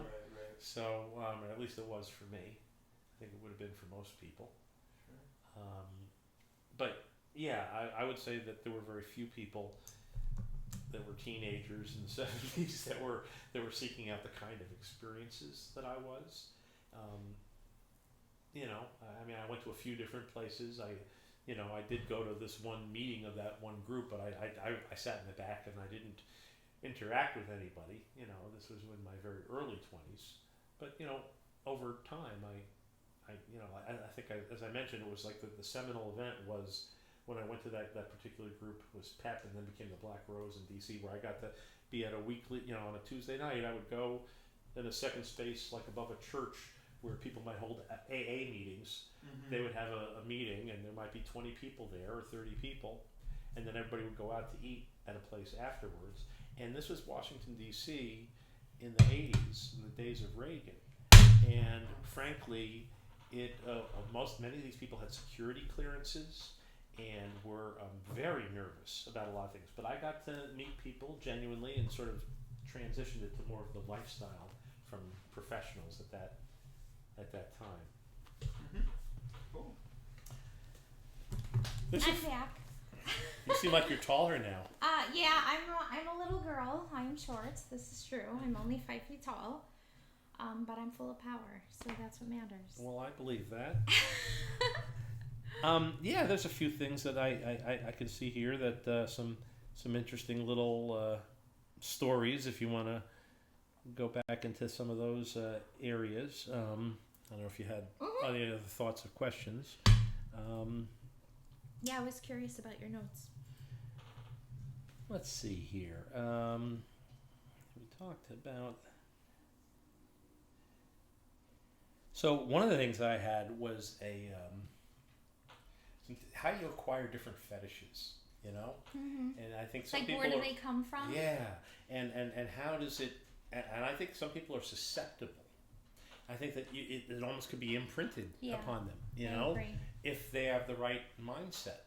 And the way I know this is because I certainly had plenty of my own, but then there were plenty that were introduced, or few that were introduced to me, that I never in a million years thought of or dreamed of, or I would have thought was, well, that's disgusting, that's icky, I can't, you know. And that you ended up liking? Oh, yeah. I could tell you a story back in, I'm guessing this was the 80s, and I would have been maybe when I was separated, or maybe I wasn't separated. Maybe I was seeing a dominatrix, and there was a famous dominatrix in New York City. Had a number of people working for her with by the name of Ava Taurel, Taurel, and one of the people that was working for her, I went and had a session with one time, and I go to the place, and like, you know, anybody, you know, would say, they're like, okay, so, you know, what kind of things do you want to do? And I would typically have this line with people like, well, you know, have a lot of different things that I'm open-minded to, and I find that, you know, while I'm sure you're here because it's, you know, professional situation, there's nothing wrong with that. My best situations have happened when people really like it. And I got to imagine that you're here doing this for a living, so there's probably some scenes that you like to do and other ones that you'll do, but whatever. So I say to her, what do you want to do? And and that was where she said, well, I'll tell you what I want to do. And that was where she introduced me to the whole pee thing. Okay. And she told me that, well, I'll tell you, she said, I want to pee in your mouth and make you drink it. And then she went on to explain to me that it's sterile, but you have to know a lot about that person, like if they're taking any medications or this or that. I mean, there's a lot of, and she was very knowledgeable, and she says, I have very, very good control. I can start and stop my flow like that. And the way that was going to happen, we went into the bathroom, and I was open-minded. I never, ever imagined doing this. But this woman very confidently telling me that this is what she wanted to do. Okay. And I not only wrapped my mind around it, she laid me down in the bathroom, not in the tub, just on the tile with a little towel under my head. And she told me she also had very, very good aim. And she told me, do not spill. Ooh. Don't spill it. Because she could do it really well. Yeah. So she started, and I was a little hesitant, and she's like, flush. That was what she said. Swallow. Yeah, well, she wasn't saying that. I got it, yeah. And I was like, I gagged a little bit, because it made me gag a little bit, and she's like... Well, it's warm. It was obviously, but she's like, she talked me through it. Okay. She's like, this is okay, you're going to be fine, and this is what you're going to do. And then she did it, and I just did it all, probably a little bit dribbled down. Sure. And I got to tell you, I mean, what an intimate thing. It is. This is a person I'm engaging with in a professional fashion, and this was not. I mean, this is a more intimate kind of a thing than sex, I would say. And, I think it's very intimate as well. I get propositioned for that quite often, and my response is always, "I only do that with close friends." Well, it's an intimate thing, and you know, right? I mean, one thing is I'm getting nude from the bottom down. Yeah, I may not be comfortable with you in this way. Yeah, but there's plenty of ways to play with it. You know, if people want it, you can go bring it to them in a glass or something. And I do that too. Yeah. But it's more fun to put them in the tub. And of course they would prefer to have it from the source because that's what their interest is probably. Yes. But it's a more humiliating thing. Well, here's what you're going to do and have. So. I actually had a submissive sleep over just so I could have him drink my morning pee. My first pee. Very strong. And it's the strongest pee, and he was If you gagging. had asparagus in your omelet, it would have been all over. I have not tried that, but he was gagging. Well, that's a whole different and ready to throw up and all that stuff, and it was very enjoyable for me. And nice. when we finished, I was happy, and when he finished, he's like, I never want to do morning pee again. And that was exactly what I wanted. I wanted to just push his limit, and that was it. And nice. It was and he was willing to. Absolutely. And he had that experience. Yep. And but imagine if you pushed his limit and you realized that you pushed somebody into something that they really dug. Mm-hmm. That could be just such a beautiful symbiotic thing. So with me, it's different because that actually, I like to do things that people don't want to do. Like that's so you're always on the search for that's my whole thing. Consensual, non-consent. Tell me what your like hard limit is, and I'm gonna make you beg me for it. That's what I like. I am so like you in that when I would spank somebody, I would say, I want you to be lifting your butt up in anticipation. I want you to not shy away from it. Yeah. I want you to lean into it. I know it's gonna hurt. I want you to do that. Yes. And then when I can make them do that, sounds pretty. You feel powerful. Oh yeah, well you are powerful. Yes. You are powerful when you're doing that. And depending on the person and the situation, it can be a transcendent experience because they can get to a level that they never imagined they could. They can get into a subspace kind of a buzzy kind of a thing. Yes. And you have to be very careful because you are holding somebody in your hands. When you are the top, you are the dominant, you are the responsible party. And you need to, it seems weird to some people in society, talk about misconceptions. I think you're hurting them, but you're really caring for them and making sure they're okay. At least that's what you should be doing. And anyway. You're talking. We're on the same. We're on the same page. The aftercare. But that was the pee thing, and that to this day is certainly something that's a powerful. It's very interest. Enjoyable to you. Well, like we said, it's significant. Certainly, I mean, if you're performing a function, a role for somebody, that's an important role. That is. And if you want to be in their life, well, you're going to be around a lot, probably, if that's something that you do. Yeah. I mean, obviously, there's different levels of these things, and people have crazy fantasies, but you know. Hybrid of whatever reality is, but the point of it is I never grew up imagining or getting excited over that kind of activity. I would see it depicted, and I would turn my nose up and I would be horrified. Or I would see a lot of, and I was always had a fascination from when I was young with girls who smoked because they were bad girls. Oh, interesting. And that was the kind of a girl that I kind of fancied. But I was more of a nerdy type of a child, so I envisioned those kind of scenarios. But I would see people. I can remember working at the original Leather Rose and the Dungeon, and people. I mean, back in the Wild West of all that. I mean, they had booze behind the bar. People were smoking inside. I mean, it was a different world. And I saw these two women and this one guy who's a member of the community. I know who he is today. I mean, he's well known for this particular ashtray type stuff. And ashtray in mouth or where? Well, because I've done ashtray in people's mouth as well as their anus, putting out things on their anus. You know, some people like that. Well, that's a specific location. Yeah, it is. But I mean, with regard to that, and I wanted to kind of get into that a little bit. I always had the fascination with it. I always liked it from a voyeuristic perspective. But I myself am not a smoker. I never was a smoker. I smoke pot, but I don't smoke, cigarettes. Sure. But I'll do it socially, especially with, if there's somebody who has a fetish from the other side of it, I'll do it too. Well, and that's why I did it.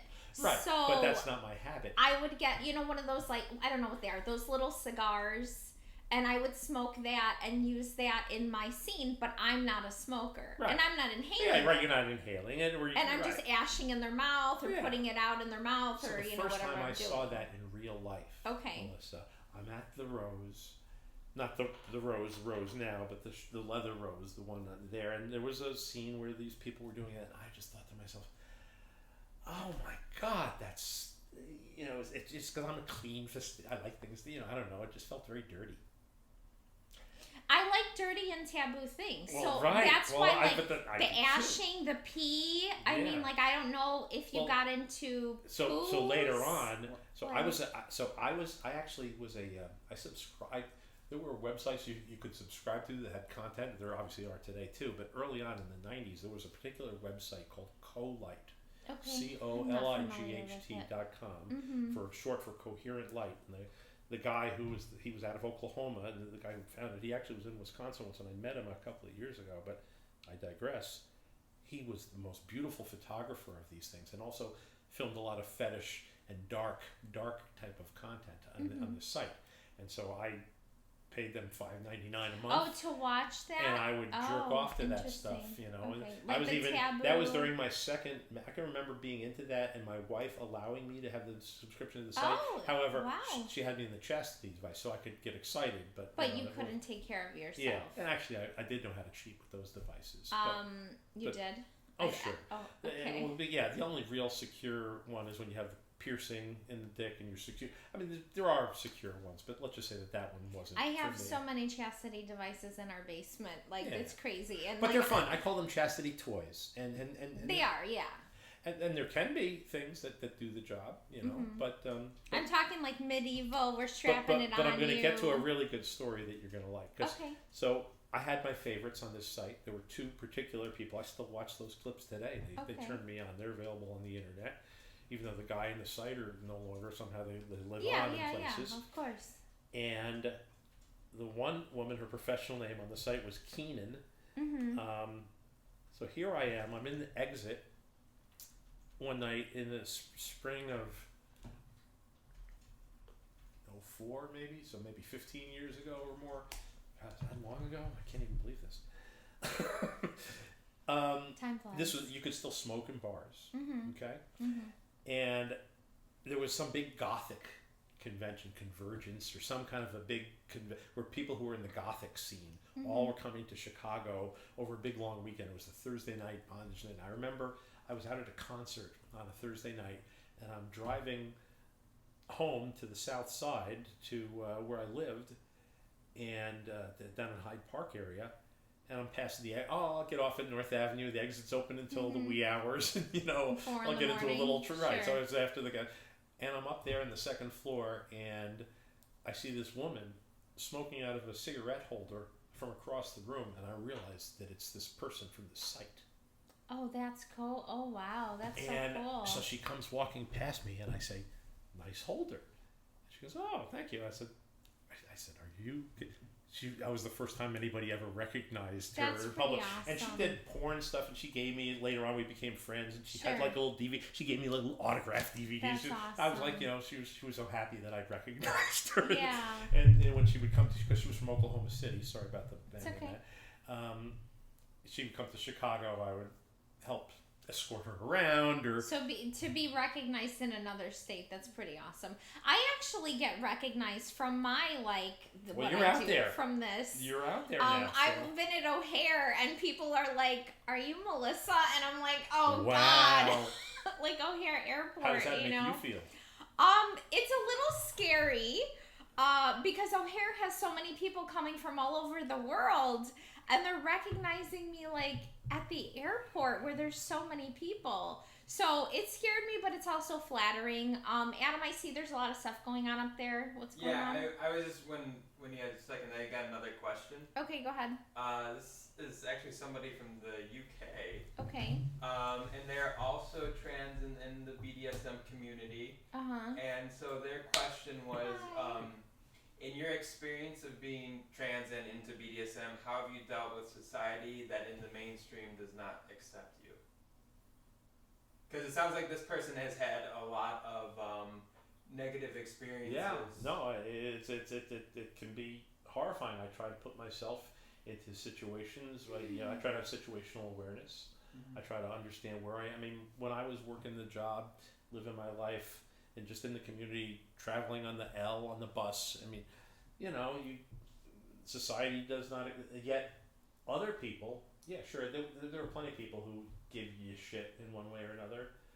And most of it you can ignore. There were times, though, that I was a beacon for people who were closeted.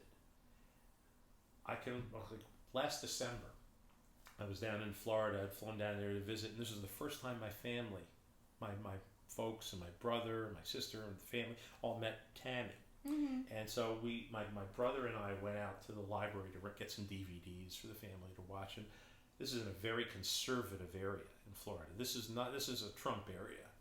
And I'm walking out of the library, just me. And where is this? DC?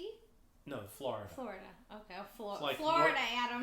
Where Mar-a-Lago is? No. Where Trump's Mar-a-Lago is? It's a little north of there. Okay. So it's a nice little conservative area, and this person sees me, and they come up, and I'm walking with my brother. My brother and I are just talking, and he's like, "Pardon me, do you mind if I'm sorry. I hope." It was clear to him that I was not a natural born woman. Mm-hmm. He says, "I hope you don't mind my asking, but we don't see a lot of, transgender or cross-dresser people down in this area. I said, "Oh, hi, I'm Tammi. I'm from Chicago. I'm down here visiting, family over Christmas time, and and this person who has a mustache and all this says to me, I forget what their name was, but they introduced themselves as like a female name, like Teresa or something. And, hi, I'm So this person was dressed as a male. Oh yeah, they were. That was the way they lived their life. But they said, "I am." They and the fact that I was out there that gave me the chills. It's so moving, Or I'll tell you, I was sitting in the Clark and Lake station. I'm waiting to change trains to get to the Blue Line and whatever, and waiting on my train. And I'm just sitting there, and a person sits down next to me, and this is a person who's got a little bit of a feminine look. They can actually probably pull it off way better than me. And we just started talking a little bit, and they were like, I've been thinking I want to be, I want to do this. Transition. And the fact that I'm a person less passable, less living my life, it's like they are thinking, wow, maybe I could do this. Just the same way that I grew up for most of my life thinking, there's no way I could ever fucking do this. And now you've become a role model. Look at me. Here I am. Well, I don't know if I'm a role model, but I'm living my life. For these little people, little people here and there, I find an inspiration to say you can be what you want to be. Yes, you're going to go to the Jewel, or that's our local, in the UK, whatever the local supermarket is, and I'll go and, try to order something, and the person behind the counter will be misgendering me intentionally and being a jerk. That stuff happens, and I try to pick my battles. I could go to their boss and say that they shouldn't be doing that, but at the end of the day, I don't want to be fighting everywhere. I just try to do the best I can. And I don't know if I've answered the question from our person in the UK, but I'm trying to. What do you think, Adam? Good? I think that was good. Yeah. Nice. There's a little bit of a delay, so. I see. So on the back on the fetish stuff and the smoking fetish thing. Yes. So that's when I always had this interest, but some of the stuff that I originally saw, because I'm actually answering a question you asked a long time ago that I thought was like disgusting, and then I became interested in it. Yes. Well, lo and behold, look what happened. There's a woman who's a fairly famous pro-dom. She was in Chicago. Now she's elsewhere. And I never did that much with her, but I did a few things early on. Maya Sinstress. I knew you were going to say, she's in San Francisco she is somebody who, she is somebody who was the one who sort of trained me on how to do the ashtray stuff. Oh, and really? She told me that I should pull a little spit on my tongue, so when she wants to put it out on, and I've learned more. Early on, I did some things that I would say are not as safe, probably. I don't think people should eat the butt. Okay. But I have consumed a few of those where they would. I love how you say that. I've consumed a few butts. They would extinguish it, and then I swallowed it. In addition, and that's like cellulose fibers that break down in nature, soaked with nicotine poison. It really can't be very good for you. Sure. But or even in more stuff like with the burning and stuff like that. I've gotten into some things with some people where I've had some marks that have lasted a long time. So the branding? I haven't actually done that. Are you talking about with like the violet wand, how you can draw on the skin? That's a weird thing. I'm not a violet wand. You're not. I hate electricity. And but yet you could extinguish. You could stick a needle through me and extinguish a lit cigarette on me, but I can't stand the fucking electricity. It's nuts. It's just everybody's different. So I had a person did it where I still have a little feel here. Or there's a person who's out there who once, this would have probably been 16, 17 years ago. She'd made little scars on each of my thighs. They With healed what, up after though? about 4 or 5 years. What did she use? A cigarette, lit end of a cigarette. Okay. Yeah, and that was consensual. Oh yeah. Okay. Oh, I sought that shit out.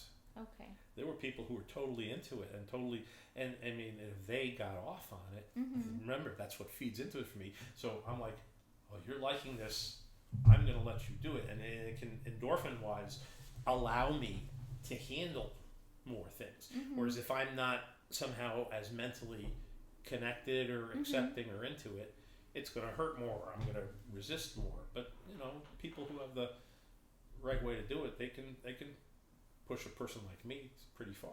And it's all been consensual. I don't regret any of that.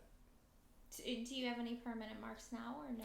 No, everything that I've had is pretty well. I mean, I don't know. We could see there might be a little whitish mark here. There's marks that last for a really long time, but then eventually. No, this is the one from maybe 15 years ago, and it's like I could press on it and feel it, but I don't think you can really easily see it. I had But I know people who have ones that are permanent and never ever going away. Yeah, from the violet wand. That is one of the only pain things that I actually enjoy, and so you can do a branding with the wand. Yeah, I've heard of that. And also if you use electric fence wire and just talking about the cell popping. No, it isn't actually. It's just a fine point. Okay. But it's just penetrating the skin so much that it's actually that catches my burning. attention because I like specific fine point. Type, it is, yeah. Very but it's exacting electricity. Stuff.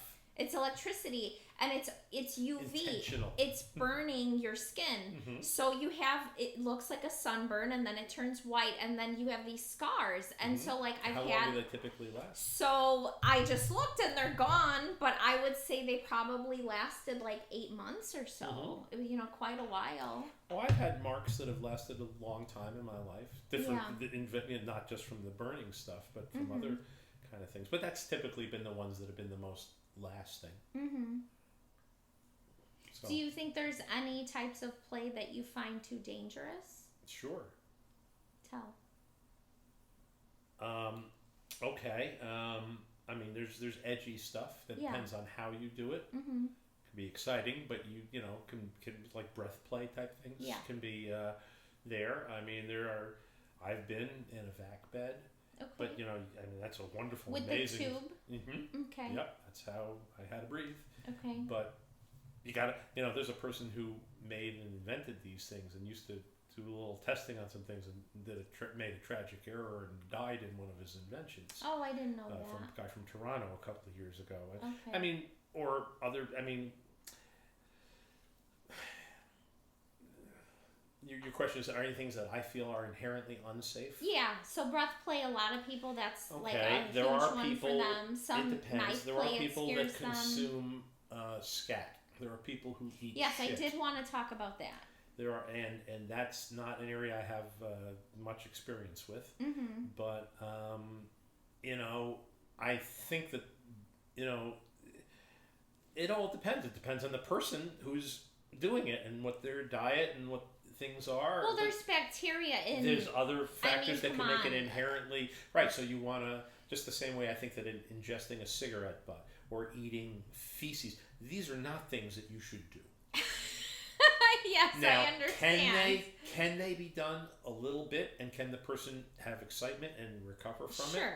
Without a doubt. Absolutely. Is it potentially, what's that? Where's the line get crossed? I'm not certain. But so with the toilet play, is the pee the only thing that you've done with toilet play? It's or have you? I mean, I have dipped my toe into the other thing because there was somebody who wanted to go there. So can you tell me about that? Yeah, I could tell you about it. This was a person who, I mean, that was their thing, and I mean, there was plenty of other things. This is a person who was a lifestyle person, but also worked as a professional. This would have been that wanted to just take a poop on you, or what? No, that's not as big a deal. Although, frankly, I've never had it done. You haven't done that, okay? Not that I don't have a problem with it. I don't think there's anything. I mean, it's obviously would gross a lot of people out, as many things would. That said, but the tabooness is the appeal. Well, the tabooness is there, and yes, without a doubt, I could see that could be a thing. But then this person did want me to, try to consume a little bit. Oh, really? Okay. And I gave it a little tiny. You could do it. I gave it a little bit of, I wouldn't say there was, it was only like a couple of times. I mean, nothing really compared to what you see depicted, on the internet. They're eating logs. I mean, there are people that are doing that, and I gotta wonder how that impacts their health and everything. I've never heard of anyone getting super sick from it. I've actually heard of plenty of people who have been just fine and who actually do have, believe it or not, that's what I've heard steady too. Diet of that. Oh, I didn't know that. Yeah, I don't know anyone who has a steady diet. I don't know it personally, but I mean, I don't know enough, but I know people who do it. I'll just say regularly. Steady diet may be giving you the wrong implication, but somebody who is not I'm imagining eating the logs every day. This is a person who's not infrequent, and yet they seem to be healthy and enough. Do you see how much joy this brings me just talking about eating shit? Well, what's cool about it is we're Adam, 3 hours. If somebody stuck around this far into the podcast, now they're getting to some of the real shit. See what I did there? Yes. Pun intended. Exactly. Oh my goodness. No, that's too funny. I don't know. I used to look at it kind of horrified. I don't. Mm-hmm. And what am I open to myself? I don't know. I'm not necessarily. There's plenty of things that I wasn't seeking out, but depending on the nature of what's going on with the person I'm having that kind of an intimate relationship, if you want to call it that, with, I wouldn't rule out that kind of play. Mm-hmm. Yeah, you're just open-minded. I'm open-minded, and I like to think I'm open-minded that I wouldn't do something that I feel is going to instantly, lead to my demise or whatever. But there are some things that you agree to that you're like, you wonder, what are you doing? For me, I do research and I try to learn and I try to see what are the safe ways, or okay, this is what you want. How do we do this the right way? Well, how do we do it in the way that's the best experience for everybody, both for the bottom, but for the top, they want a certain experience, a certain aesthetic. That's true. Can you tell me about you had mentioned a gangbang before we started? Can you tell me about that? Been at a few of those in my days. Okay.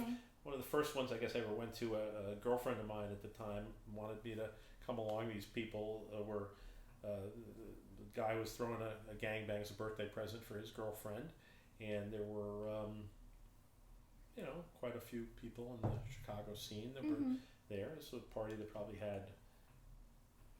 It was very well organized. It probably had 30 some odd people. There were fluffers there to keep people ready to go. Yes. I mean, it was. How many people? How many people wound up fucking or eating her? No, just involved. In the room. In the room, there was 25, 30 people. Oh, quite a bit. Yeah, it was. I mean, the one, kitchen, the living room, the dining. Just one girl. This was. She was the object of the. Wow. This was for her. Okay. And I've had a few other situations where people have asked me to help safely set up certain scenarios, and I've been able to find a few friends who have been willing to, Sure, I do that too. I like to coordinate scenes. That's one of my favorite things. I mean, I remember one scene. I got a guy for not that. Not too far from here. It was like right around here a little while back, 10, 12 years ago. There was a married couple, and the woman, wanted to cuckold her husband, and he was in the house, but on the other floor. So I brought my friend of mine along who had a huge dick, ridiculously, But so the two of us, I don't know if that was a gangbang. That was just not, but it was kind of like it was. And I've been in other ones where we've had 3 or 4 people. People notoriously don't show up, or they're not reliable. It's actually hard to put those things together. They do have. And I don't personally find it that erotic. No. I think that the person who is the object, I'm sure there are plenty of guys who think that that's like the greatest things since Well, sliced yeah, bread. and that's a huge thing with porn. A lot of guys like to watch, gang. And that's one of the reasons I'm porn. not a guy. I just don't really relate to men in some true. ways. That makes sense. I don't. I say it's like, I don't know. I mean, to me, I like there. Even though I do some wild stuff, I like there to be some kind of an intimate connection or. Oh, and it definitely isn't with that, yeah. Yeah. Or like glory hole, like there's like a glory hole secret thing, and it's just dicks coming out of the walls and stuff. At the tryst, sometimes there's been somebody who's organized some of those kind of things are super fun, where they'll have people. They usually are short. They have plenty of people who are the givers who want to give the blowjobs behind the glory hole, and they don't have enough penis. Oh, really? Available. They can never get enough penis. So I remember I remember one time there was a big foam party. Everybody was like dancing in the foam, and then at some other corner of a field somewhere, an acre away, there was this glory hole set up, and they had it all organized where there were people behind some different holes and whatever. They allowed people to negotiate that, do you want I didn't care, but there's like some people like, do you want that mouth to be a female mouth, or does it matter if it's a male mouth? I was wondering if that was known, or you just got what you got, whatever it was. Well, to set it up for other people. I mean, for me, I was. Yeah, you're bi, so it didn't matter.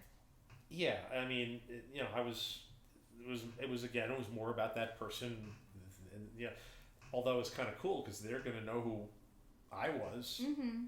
Although it's supposed to be anonymous. But I think I talk. You see me, I'm a little bit of a talker, so I think I was talking. So I think they knew who I was. So where were you? You were one of the dicks coming through? Yeah, I was a dick. The dicks coming through. I was a boy. The last couple of times I've been to camp, to tryst, I've been as a woman. But this was, back when I was presenting as a man. Okay. And, although again, it's something that's attached to me. I mean, if I find it fun to use at some point, I may use it. Absolutely. That's funny. But a lot of the guys who they want to know exactly. Oh, who's sucking them off? Well, not exactly, but they want to know that it's not a guy or this. It's like, what do you care? You as have long a condom as it feels around good. your dick. And it's with a condom too. Yeah, it was safe type the stuff. ones on TV. I suspect that condoms. Probably there could have been, but in a glory hole situation, you really can't pre-negotiate something like that because the people don't know who it is. Yeah. So you had to take safer sex procedures. that makes sense. I don't use the word safe sex, safer sex. Nothing is perfect, but that's safe. a precaution. And it was funny though because I walked away from there and I didn't come from it. But I was like, I'm sure it's hard with a condom. It was like a glow-in-the-dark condom, and it was like when people give you head for a long time. Yeah.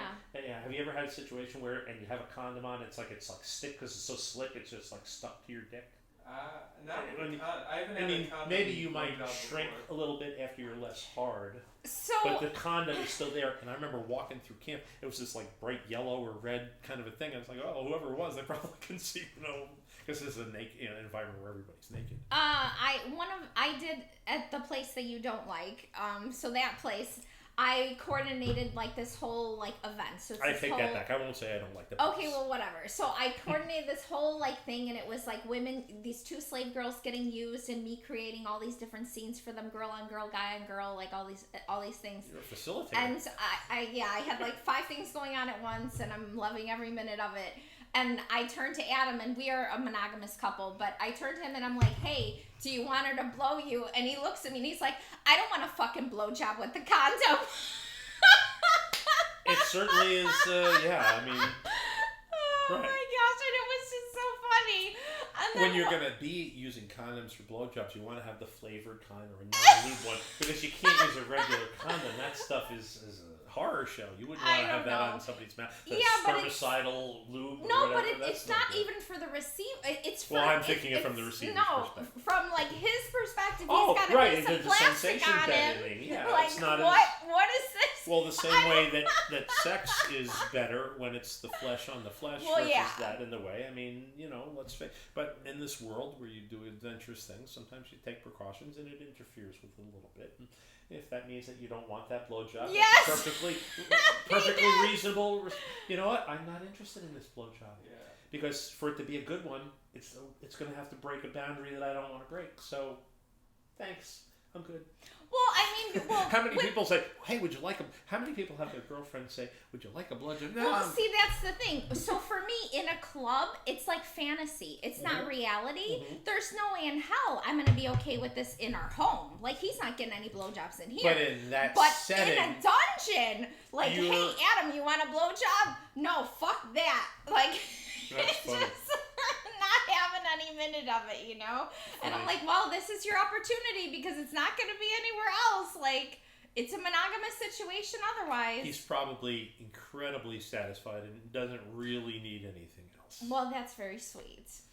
Well, it's just probably true. That's very sweet. Well, when you're in a monogamous couple, like, we don't use condoms, and we haven't used a condom in almost 3 years. Right. So, what is it going to feel like for a man to have to use a condom? Like, it's a whole other ballgame. Right, you're used to doing things a certain way. Oh, yeah. It's like, and it's not like I'm not getting anything. I don't really need, I'm fine, thank you. It's, you know, yeah, it might be an interesting novelty, but, you know, but I did it because, you know why I did it?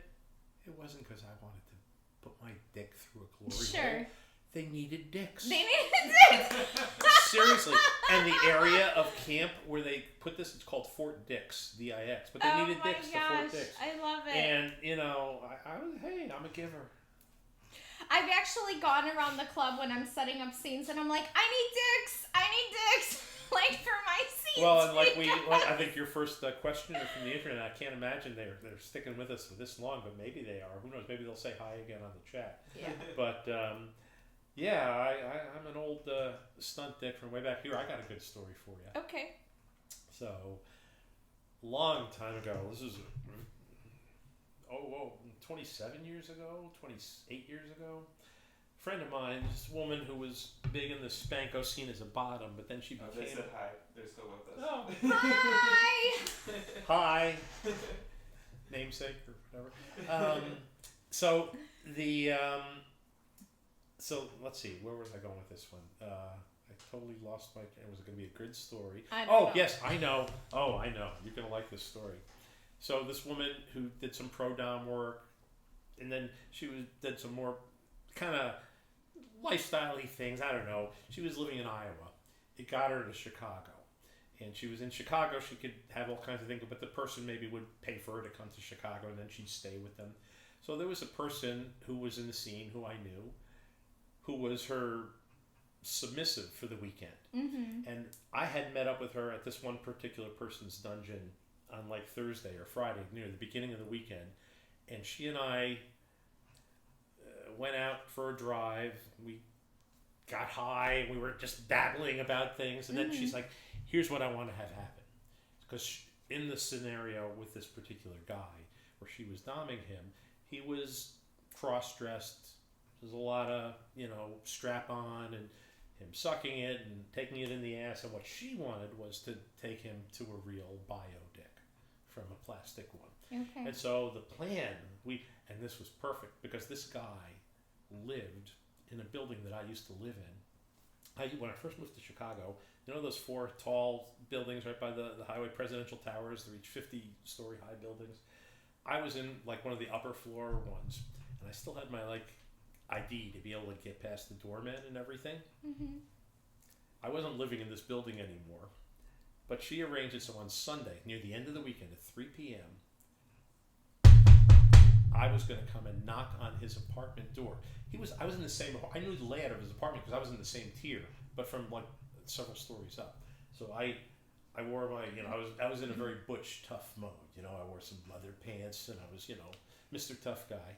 And I could hear the panic from behind the other side of the door. He's like, she's like, get the fucking door, answer the door. He's like, but look at me, I can't answer the door. And of course he's surprised because he's in a security building. Nobody should be knocking on the door. How is somebody knocking on the door? Just open the door. He opened the door. He's dressed in like a little maid outfit and everything. I walk right past him in his place and I walk up to her and I give her a kiss, hello. Mm-hmm. We sit on the couch, and I tied him up in the corner, and then she and I were fooling around a little bit. We weren't really involved, but we went into his bedroom to make him think we were involved. And then, we came out, and then it was going to be what he had to do, which was, he had to go from the, stuff that she was giving him to doing it for real. And from what I understand, I wasn't witnessing what she was doing, but I think he was handling plenty of good size and girth. And in his anus or in his mouth? Yeah, both in his mouth and in his okay. ass. But when you're faced with the real thing, I think that the tendency for some men might be to clench up a little bit, especially if they're a little, feeling a little scared. weird about that. So, at first we had him, give me head, and, we had him do the old good, prostitute trick of taking the unlubed condom and putting it on the dick with your mouth. If you ever heard of that kind of thing. Yeah. So he put the condom on my dick with his mouth, and so he was okay with that a little bit. But then when we bent him over the back of the couch, and I'm gonna, fuck him, I'm gonna tell you something. I don't have a big dick. Okay. And when it's rock hard, it's on the slightly less than average, and it's probably on the slender side. It's not especially fat. Okay. But it makes it a good ass fucking dick. Yeah. Because it's easier.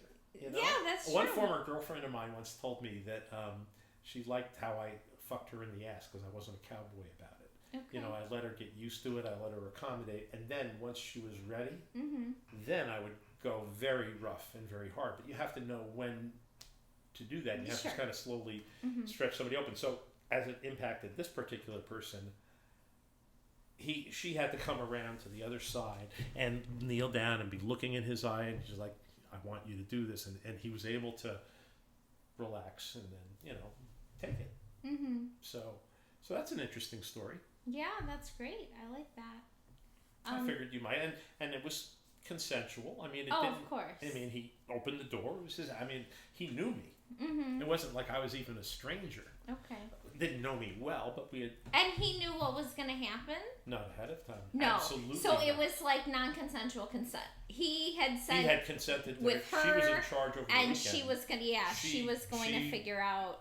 And she told him. Okay. Plenty of times. Oh, you're gonna suck a real dick, and I think that sounds really exciting. Yeah. When you're sucking a dildo. Dildos. Sure. Oh yes, mistress. Yes. But it's another. But then when you get it in front of you, when you're met with a pair of balls hanging down on your chin or whatever, yeah. It's and frankly, for people who do have mixed feelings,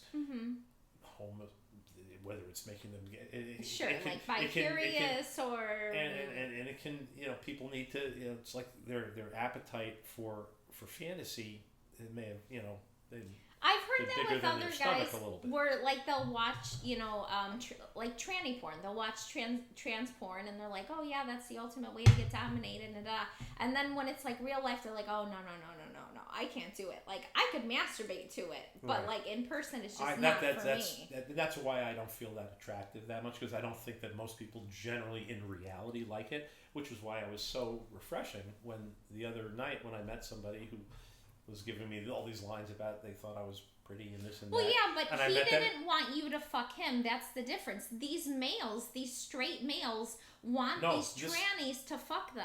Yeah, this guy does. Oh, that's what it was! We didn't do that. We got to know each other. Okay, and I will. Okay. I will. Okay. Sure, I will. So that's what he's interested in. Yeah, he is interested in me being very assertive and telling him what's going to do. He wants to be told. He wants me to bring friends and have him serve his friends too. And I'm not so sure about that. But he bring penises. Yes. Okay. But then or vaginas. He likes vaginas both. too. We're body parts. He wants to be in a very submissive role that way. Yeah, just being used. And yeah, I mean, and it's sad because he is married. He says he's tried to bring it up, but she's not too accepting. Yeah, so he's just he's a little he's got a life to protect. Yeah. So he's cautious in terms of his approach, and I respect all those things. But he seemed very interested in me after meeting, and it was nice. And yeah, the next time we meet, and if you're watching, you are gonna. I'll probably hold the back of your head. And, you might choke a little bit. I'll let you up for air. And, if this is what you say you want, it's what you're going to get. Because it's consensual. Because that's well, what if we're it's all. what you say That's you what want. we're all about. It's consensual. And if people want to rescind that at some point, that's fine too. Absolutely. You know, anytime it becomes too freaky for somebody, you know. But Yeah. that's why you need to sort of know how to Yes. manage That's people very a little true. bit and help, because their eyes are bigger than their stomach. That's, They want yes. all these things and they get themselves into trouble. And I'm like, hey, easy, cowboy. Let's slow you down and let's make sure you like this first. And if you do, Well, that's I've nice got a use of for you. Because Well, I think it's fun. I'm not necessarily looking to fuck anybody. Sure. Frankly, I'm not looking to use my penis. Mhm. But here's somebody who finds It's an me, interesting and his thing. interest in me isn't insulting me. Some people don't want to be objectified as a transgender person. All I can say is that could be icky, but in this case, this guy is okay so far. And if it becomes not good, then I won't do it. Sounds good. But Is there anything else on your paper? oh, there probably is. That Who you wanted knows? to talk about? Yeah. What's going on online, Adam? I'm just talking to this person. Oh, okay. Is it the transgender from UK? Yeah, just saying that what they're into in the hard bondage, this person is a daily self-bondage doer. Rope tying? I know a lot of people into self-bondage, which, I've never personally, I'm also not a rope person. I don't have the for patience. practicing, but not. You seem to be into the rope. I do. I It's love not the a thing for feeling me. of constriction. I like that. And I think it's just I like the really, feeling of constriction really too, but I'm not as beautiful. flexible as I used to be. And if somebody needs No, to I tie me into a understand that. position where, because I mean, it's like, oh, I got a bad shoulder Sure. because I'm 58, so Yeah. I'm not as good of a bondage model anymore. Mm-hmm. No, I get that. But there's ways around it. You can just do not arms, and you can do just chest harnesses and hip harnesses and legs and things like that. And you don't have to be super flexible. I'm just looking at myself over there from a few minutes ago. Boy, am I talking with my hands demonstratively. Yeah. So anything on the paper? If there is, I can't. My notes are too. See? I don't know. I don't want to. I don't think there's anything that is was terribly incredible. I mean, go ahead and look and. No, sure. If you're having fun, I don't mind. Yeah, absolutely.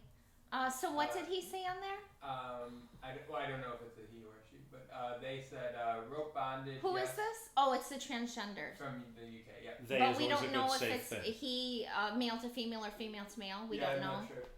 I'm not sure. Rope bondage, yes. My bed is rigged up 24/7. I just climb in and do it as when. I suppose you could see it as a lifestyle for me, but on my own. So they don't have. They don't. Like so, a so you're partner. able to. So you sort of tie yourself down, but you're able to kind of untie yourself, obviously, in the morning. But you like that feeling, that feel of restraint.